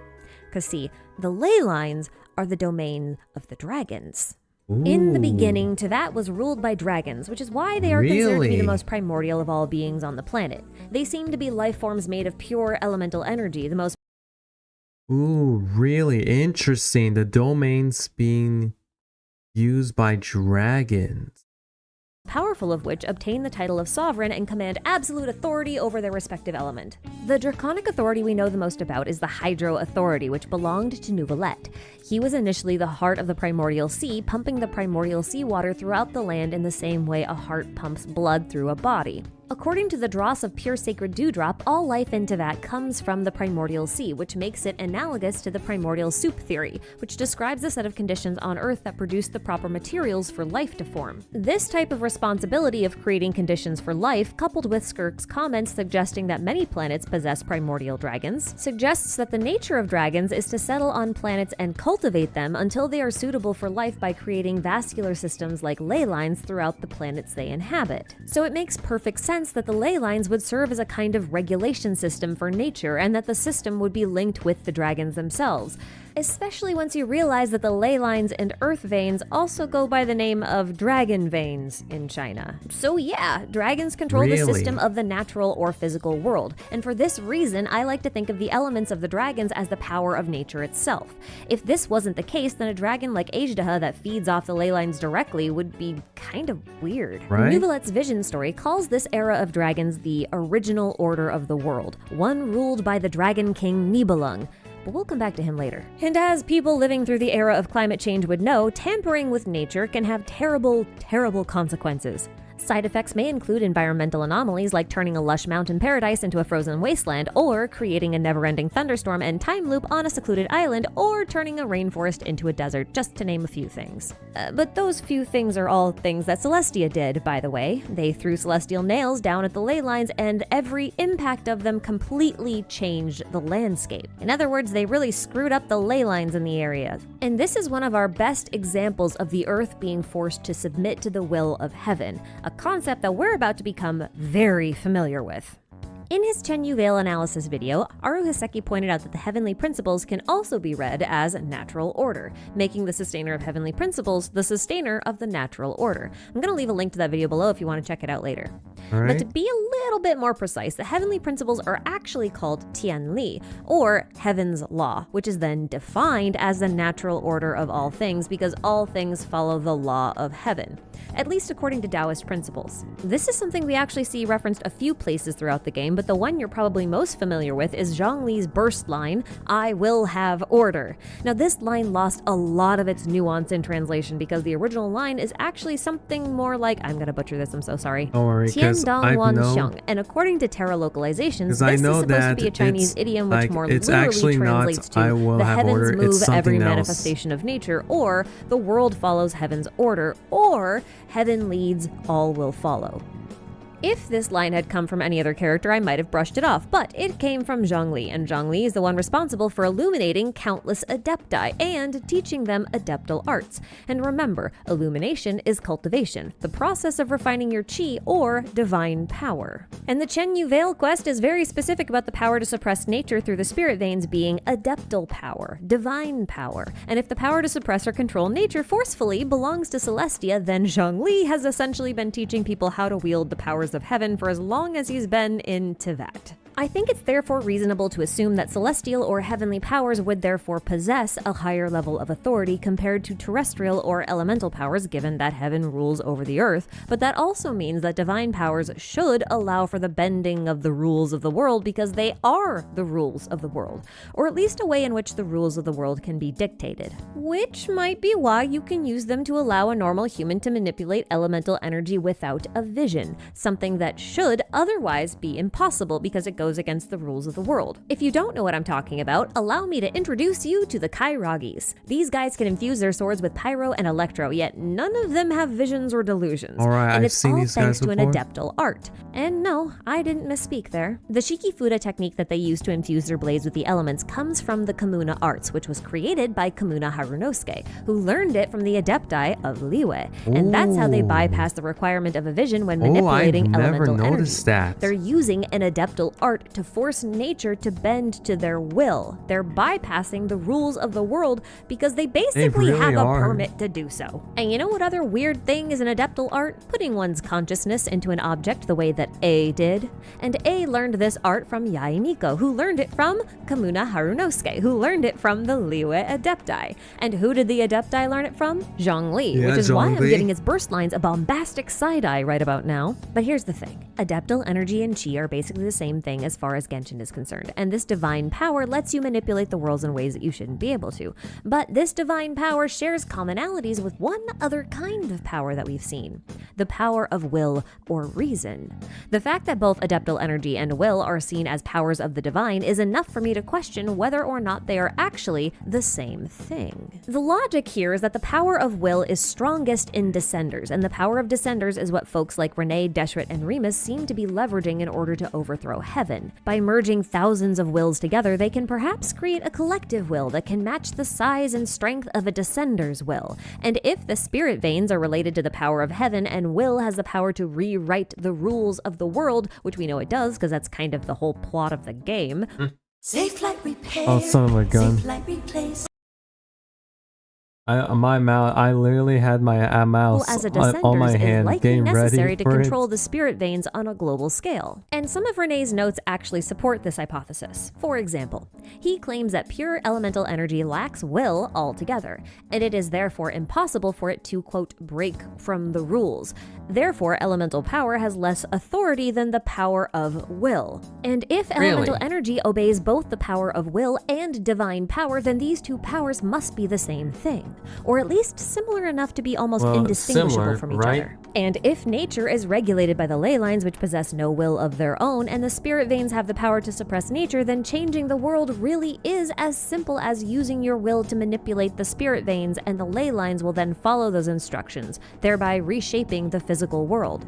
In other words, the spirit veins are blueprints or instructions, and the ley lines are compelled to follow those instructions. The earth obeys heaven's commands. And this is why during the ancient sacrifice of Sacred Brocade quest, Fujin was concerned only with fixing the spirit veins instead of the ley lines. The ley lines themselves weren't actually broken. They were doing exactly what they were supposed to, only they were following the wrong set of instructions. And those instructions were a result of Lingwan's tampering. So Fujin just needed enough adeptal power in order to fix the instructions that the ley lines were following from the spirit veins, and the ley lines would then correct themselves. That was the true purpose of the Rain Jade Rite. The divine envoy of heaven, Fujin, would use the power of heaven to issue heaven's command that the ley lines then had to obey. This is something we also see stated in the Scroll of Streaming Song, where Nabu Malikata, a Seelie from heaven, poses a riddle which goes something like, "As above, so below, and as at the bottom, so too the top. Yet only top to bottom may be, and never bottom to top." To which Rukkhadevata replied, "You speak of the universal law created in heaven, the divine laws established in the beginning." There's more to this passage in the book, but these are the key lines, because they're explicitly stating that the orders are given from heaven to earth and never the other way around, yet heaven and earth should always match each other. Is this not a blueprint production line relationship? It's like thoughts become things, or mind shapes matter, or the immaterial dictates the form of the material, or the divine commands the mortal. So okay, we've established that heaven or Celestia uses divine power, also known as adeptal power or will, to manipulate the spirit veins, which then forces the ley lines to reshape the world. And one suspicious man playing host to an adeptus can show us just how Celestia makes this happen. Baizhu practices traditional Chinese medicine, and that includes working with the body's meridians. Those are the vital veins we talked about at the beginning of the video. A knowledgeable person can tamper with someone's meridians by stimulating pressure points located at various places throughout the body's vital veins. This is generally used medicinally to encourage the body's natural healing potential by releasing blockages. Think of it like removing a bunch of debris from a river in order to let the water flow more freely. Conversely, meridians can also be manipulated as a form of self-defense, blocking off energy flow throughout the body and causing internal damage or complete immobilization.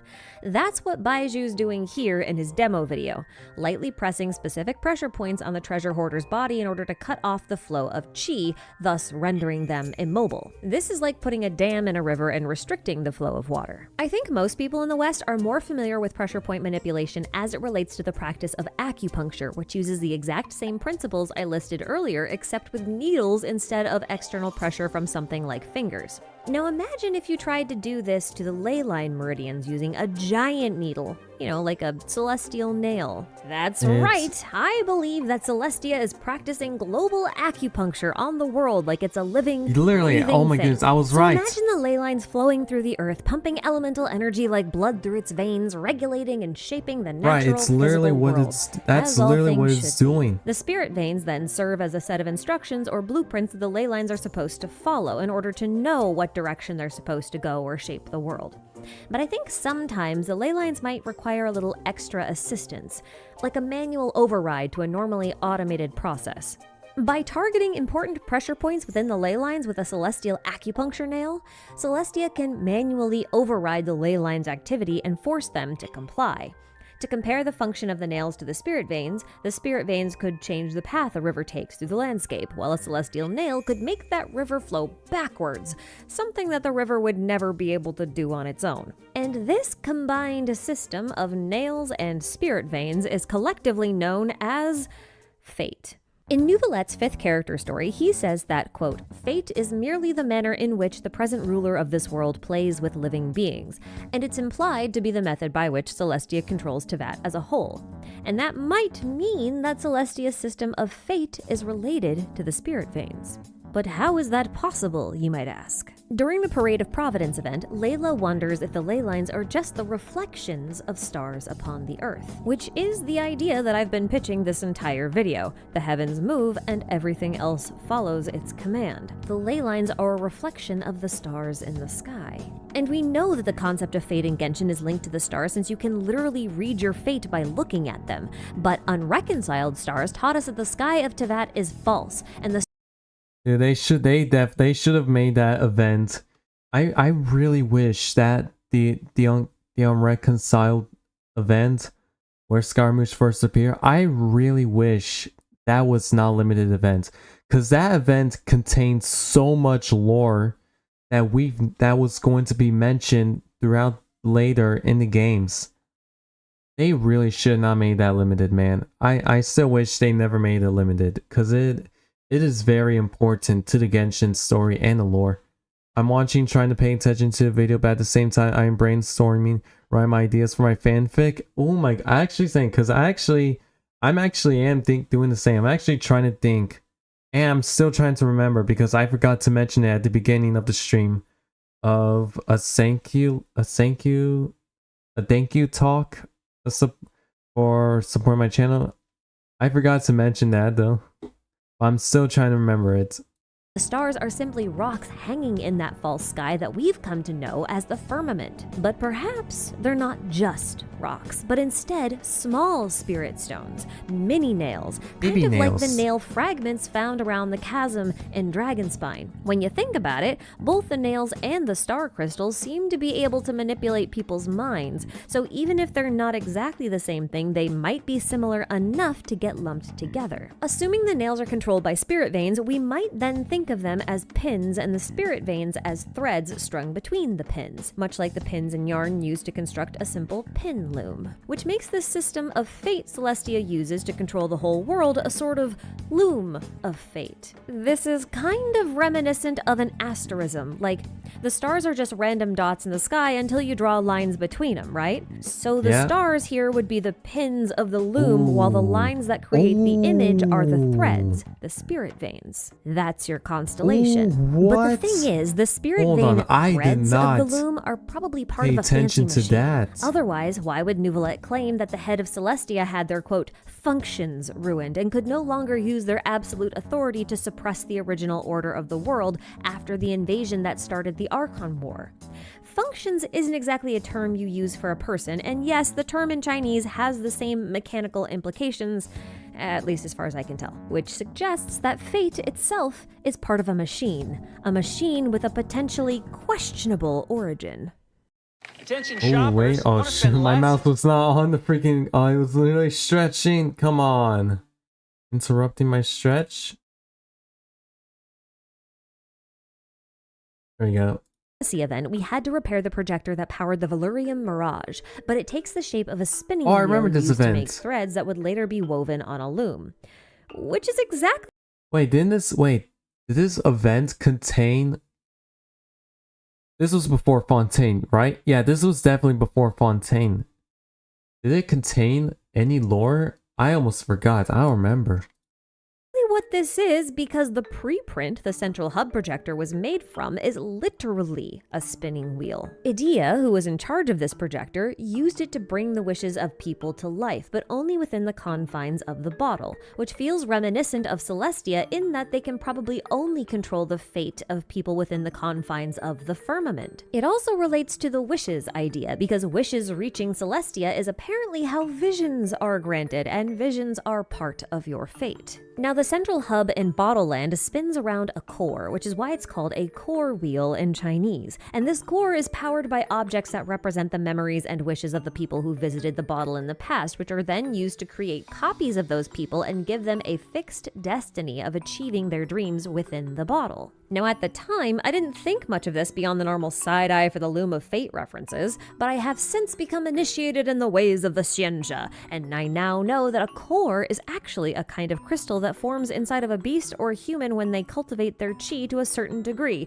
and I made an entire video explaining why visions are actually these Xianxia-style cores. But I didn't just argue that cores Interesting. are visions. I also argued that visions and cores are types of dragon pearls. You can watch that video for the full explanation once we're done here, but for now, Roger. just trust me on this one. The reason Kokomi went to Bottleland was to search for the missing half of a sacred relic she called the Shinro Casket. She possessed its pearl, but its clamshell was hidden away in the core of the central hub for unknown reasons. Now, the Shinro Casket was made with the remains of a yokai called a Shinkiro, which responds to the wishes of the people who pray to it, which grants it power. But according to yokai.com, Shinkiro literally translates into Clam Breath Tower, and it's not a yokai at all, but instead a supernatural phenomenon created by a Shen, which is a big magical clam, and also a type of dragon. These Shen dragons basically project their breath into the sky, creating mirages of fantastical cities, which kind of sounds like Celestia to me. I mean, the island is even transparent, kind of like a mirage, but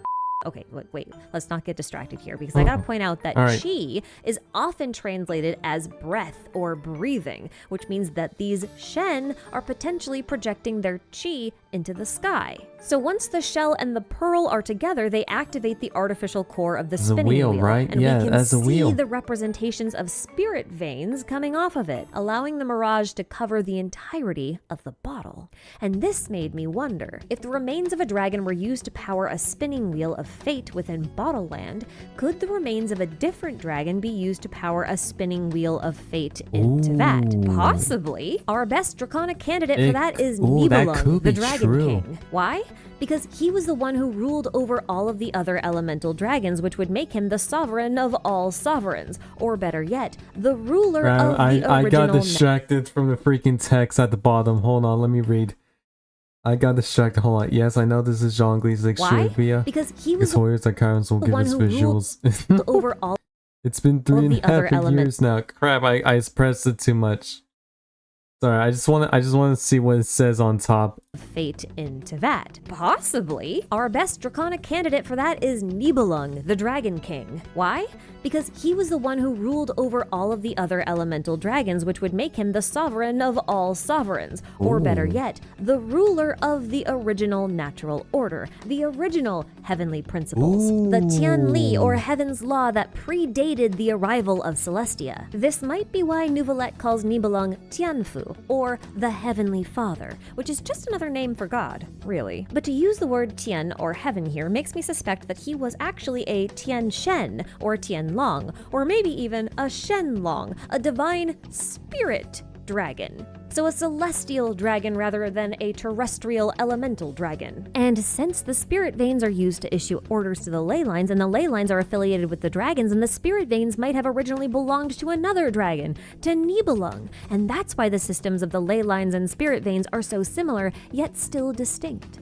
The ley lines carry the elemental energy overseen by the terrestrial dragons, while the spirit veins carry the divine energy, the divine will, overseen by the celestial dragon, the original god of Teyvat. In fact, it's possible that the spirit veins themselves are just a projection of Nibelung's power, or chi, just like how the Shen dragons project their chi into the sky. And if he's a Chinese dragon, which is pretty likely, then he has to have a pearl, just like the Shen. Now, pearls of Chinese dragons contain all their power and wisdom, and should anyone obtain a dragon's pearl, they would have access to all that power and wisdom, sometimes even becoming a dragon themselves. It's kind of like how Neuvillette lost his authority, his pearl, to Focalors, and he was only able to regain his true power once the pearl was back in his possession.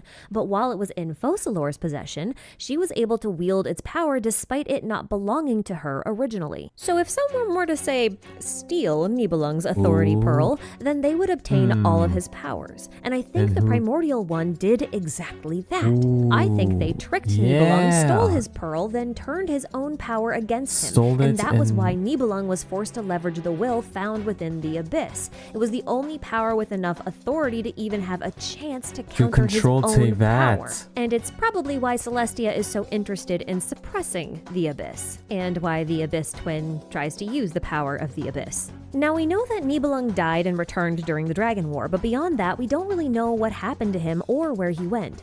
His pearl, however, we might know a little bit more about. Based on the Bottle Land model, we can assume that spirit veins require something that can physically spin the spirit veins, and something that can power that thing that spins the spirit veins. Naturally, the spinning apparatus should have been Nibelung himself, while the power source is the pearl. But if the primordial one lacked Nibelung's body or the ability to spin spirit veins themselves, then they might have created a literal machine to do the spinning, just like the core wheel. The pearl is the core, in case that wasn't very clear. So Celestia's got this big-ass core wheel spinning fate threads with the power of Nibelung's pearl when all of a sudden, bang! Invaders from beyond the firmament break through and war breaks out. The pearl is lost in the struggle and the machine loses its functions because it has no power source. Well, a power source for your worldwide control system is kind of important, so you gotta send someone to go find it, and wait a minute. Oh my goodness. Wow, freaking ads, man. Holy crap, ads. You guys are literally cutting off the biggest, the most tension part. I want to know more. This sounds an awful lot like the Battle Pass story, and that story was about a princess who goes looking for a Genesis pearl. Well, that seems like a fitting name for the pearl of Nibelung, who is the Heavenly Father, aka the equivalent of the monotheistic god of Abrahamic religion. I mean, he was responsible for Genesis, right? And you see the snake in the pink shell with the pearl? Yeah. Well, in Bottle Land, the Shen's pearl was hidden away in Watatsumi, a nation of the snake god Orobashi. Now, I'm not saying Orobashi is this snake, I don't think he is, but I do think the allegory is accurate. There might be a dark snake or dragon god within the abyss that's guarding the Genesis pearl the princess needs to find. Or maybe she already found it, but was deceived, and now believes herself to be the queen of the kingdom of darkness, aka the abyss. And hey, Fischl was a princess of the Kingdom of Darkness. Maybe this princess is her. Yeah, but maybe we don't go down that rabbit hole right now. There's already a lot going on here. There's a lot. But okay, let's assume that this Genesis pearl is found. What then? Does Celestia just pop it back into the fate machine and continue business as usual? I don't think so. Yeah, See, probably Celestia's not control though, over to because that is contingent on their access they probably to Nibelung's authority. they have control Without over it, the whole system Teyvat becomes without unstable, it. and it's quite possible that all the work Celestia has done reshaping the Earth will begin to undo itself because the Earth So there's no actively need to get the resists the pearl. dramatic changes imposed on it by Celestia. Things like the turbulence within the ley lines, mutated plants like regispines, and even hypostases are caused by Teyvat resisting these changes. Fujin also says something to this extent. Without regular maintenance, the Earth will revert to how it's supposed to be, not how Celestia wants it to be. Nature may lack a will, but it still has a certain pattern of behaviors that it's kind of inclined to follow. You know what I mean? Dragons probably understood how to work with nature since they are beings of nature. But Celestia wants it to be something that it's just not supposed to be. Think of it like if you have straight hair, but you want curly hair, so you get a perm. Well, the perm doesn't last forever, right? Like your hair eventually reverts back to its straight form unless you curl it again. The real problem is that the world that existed before Celestia came might not be hospitable to humans. After all, the world wasn't originally designed with humans in mind. So all this time we've been looking at Descender this and the power of reason that, but if this theory is at all accurate, without the Genesis Pearl, the power of a Descender's will is kind of meaningless. We still need Nibelung's authority pearl to power the machine or the whole system falls apart. Like I had to stop myself literally, so many times from spiraling and going on Teyvat- extremely long tangents because I have thoughts, many thoughts, and over 26 pages of cut content, which I will do something with eventually. Maybe. But hey, while the names of all my enablers, I mean channel members, scroll on by, let me share a couple of those cut topics with you because I couldn't find a good place to slot them in and I think they're still cool and relevant. All right. So most of Baiju's kit comes from Changsheng, right? And Right. Changsheng is an Adeptus, which means Yes. that her powers are Adeptal arts. Right. Well, during his elemental burst, you'll notice that every now and again he shoots out a ghostly snake. This is probably the What? spirit form of Oh, Changsheng, really? if only because those snakes I are never straight up noticed called that spirit when I veins. see his burst. Although in Chinese they're actually called spirit chi. It kind of implies that she's using her chi to manipulate the elemental power of Baiju's vision, and I just think that's kind of cool. I also didn't get to talk much about the other two places the term spirit veins was mentioned, but one of them was during the Sacred Sakura cleansing quest, which I thought I was remember very that. interesting. Mostly because during A's second story quest, Makoto tells her that this new tree that A planted, the Sacred Sakura, is now free of the heavenly principles. And this statement has confused me in the past, but it might make more sense now if we think of Right. the whole idea of free of the heavenly principles as free of the control of the spirit veins. It means that Celestia no longer has the ability to control Inazuma's leyline system. Like, there might be someone's will imparted into those ley lines. So now the elemental energy has a will that Celestia can't force it to override. You see what I mean? This might be kind of huge in the future. I kind of feel like it might be. Okay, I think that's enough theorizing for now. I gotta go explore a lost civilization of Remuria next, and who knows what that archaeological expedition is gonna turn up. So, thank you all so much for watching. Remember to be nice to yourselves, have fun with the game, and I'll catch you all in the next one. See you later. Oh, I do like, cause I could tell like from the events and what's going on recently in Genshin right now, I can tell this theory is gonna be brought up in the future, and we're gonna see the King Dragon, the Heaven Father, the dragon. I feel like they're gonna mention it in the future stories. And it's going to be important. I feel like this video here is going to be very important to watch. And you gotta remember this in the future, because it could happen from what we've learned, what we've seen in today's video. The wheel of fate, the pearl, the divine powers, dragon, Celestia, the primordial gods, everything.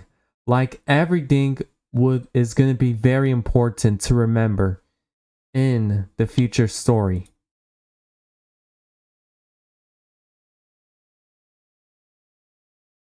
All right, I think that's where I'm definitely gonna stop right there for now. Shout out to, oh shoot, wait, let me see.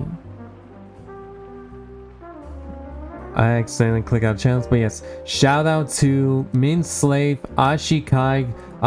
Their channel is in the link of the description, so be sure to go check out their channels, watch their videos, which I might be doing. I'm gonna watch more of their theory videos. I think I might start at the beginning, like the oldest, and go to the top in order to catch up. Because that's what I usually do when I watch theory videos. I usually start at the beginning and build myself up to the top to connect all the pieces, all the puzzles. But yeah, that was fun. I enjoyed it. That was really entertaining.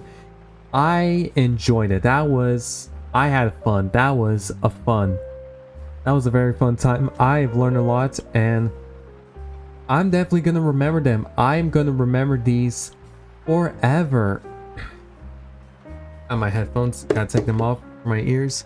I'm definitely gonna remember these forever. Like, I'm gonna remember these so that in case something happens, and if there's a bigger hint in the Genshin future story, I might know what it is. And I think I might know what they're talking about when they mention some stuff that I don't know. But from what I've learned from these videos, I definitely learned a lot. I have learned a lot. Ooh, I'm definitely gonna watch more videos later because these are interesting, and I'm having fun with learning more about Genshin lore. At first, I thought I could.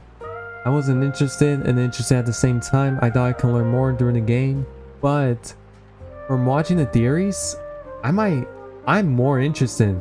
And this is building up. This is literally building up to the final climax of Nod Cry or Snezhnaya or Conria, the Ainsley final boss. Who knows?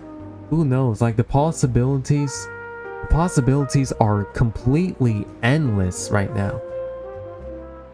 Yeah, that's all I want to say. Be sure to go check their channels in the description and support their videos. If you have any more Genshin theory videos or creators you want me to check out, please leave it in the comments. I'll be sure to check it out in the next YouTube stream like this, and we'll be reacting to more of it. More Genshin theories. We'll be reacting to more of this. Thank you guys for coming to stream. Before I end the stream, I just want to say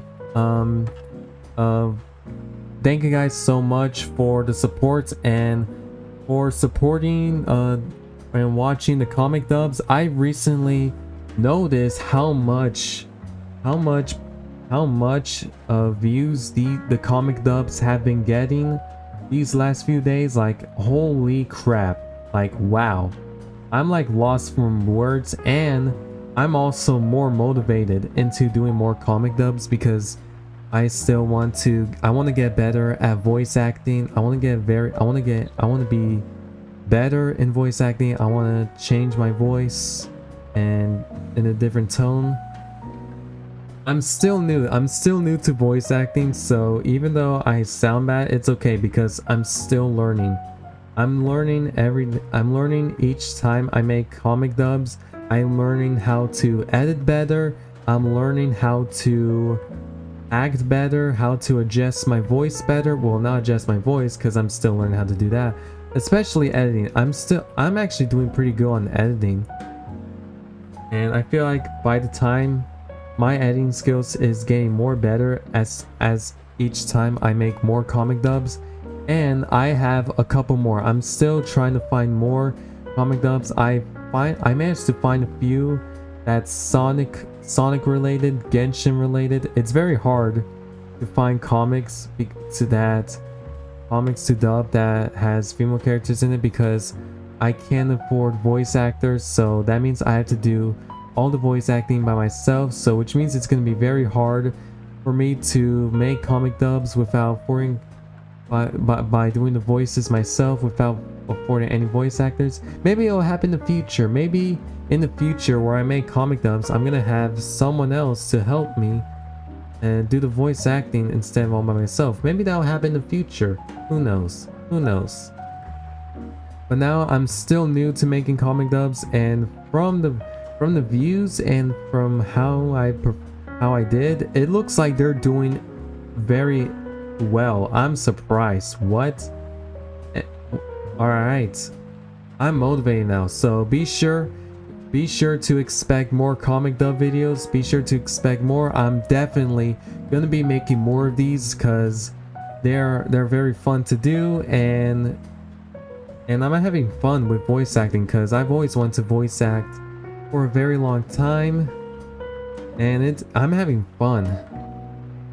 These are amazing to do because I used to watch comic dubs a lot as a kid, especially FNAF, and the fact that I'm actually doing comic dubs now, it's literally shocking how I used to watch a lot of these back when I was a kid, and now that I'm doing it, I'm literally making them.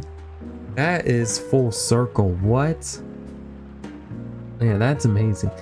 So yeah, that's all I want to say. Thank you guys for the support. Be sure to expect more of these videos, and if you haven't subscribed, be sure to subscribe. It helps a lot with my content, my channel, and it also gives me more motivation and gives me more willpower to continue. Thanks to your guys' support. I really appreciate it a lot. Maybe we'll reach 1K subscribers till the end of the year. Who knows? Who knows? Probably not. I don't know. It takes a long time. Anyways, thank you guys for coming to stream, and hope you guys enjoy watching these videos. They were really fun. Support the creators that made them, and I'll see you guys later. Bye bye.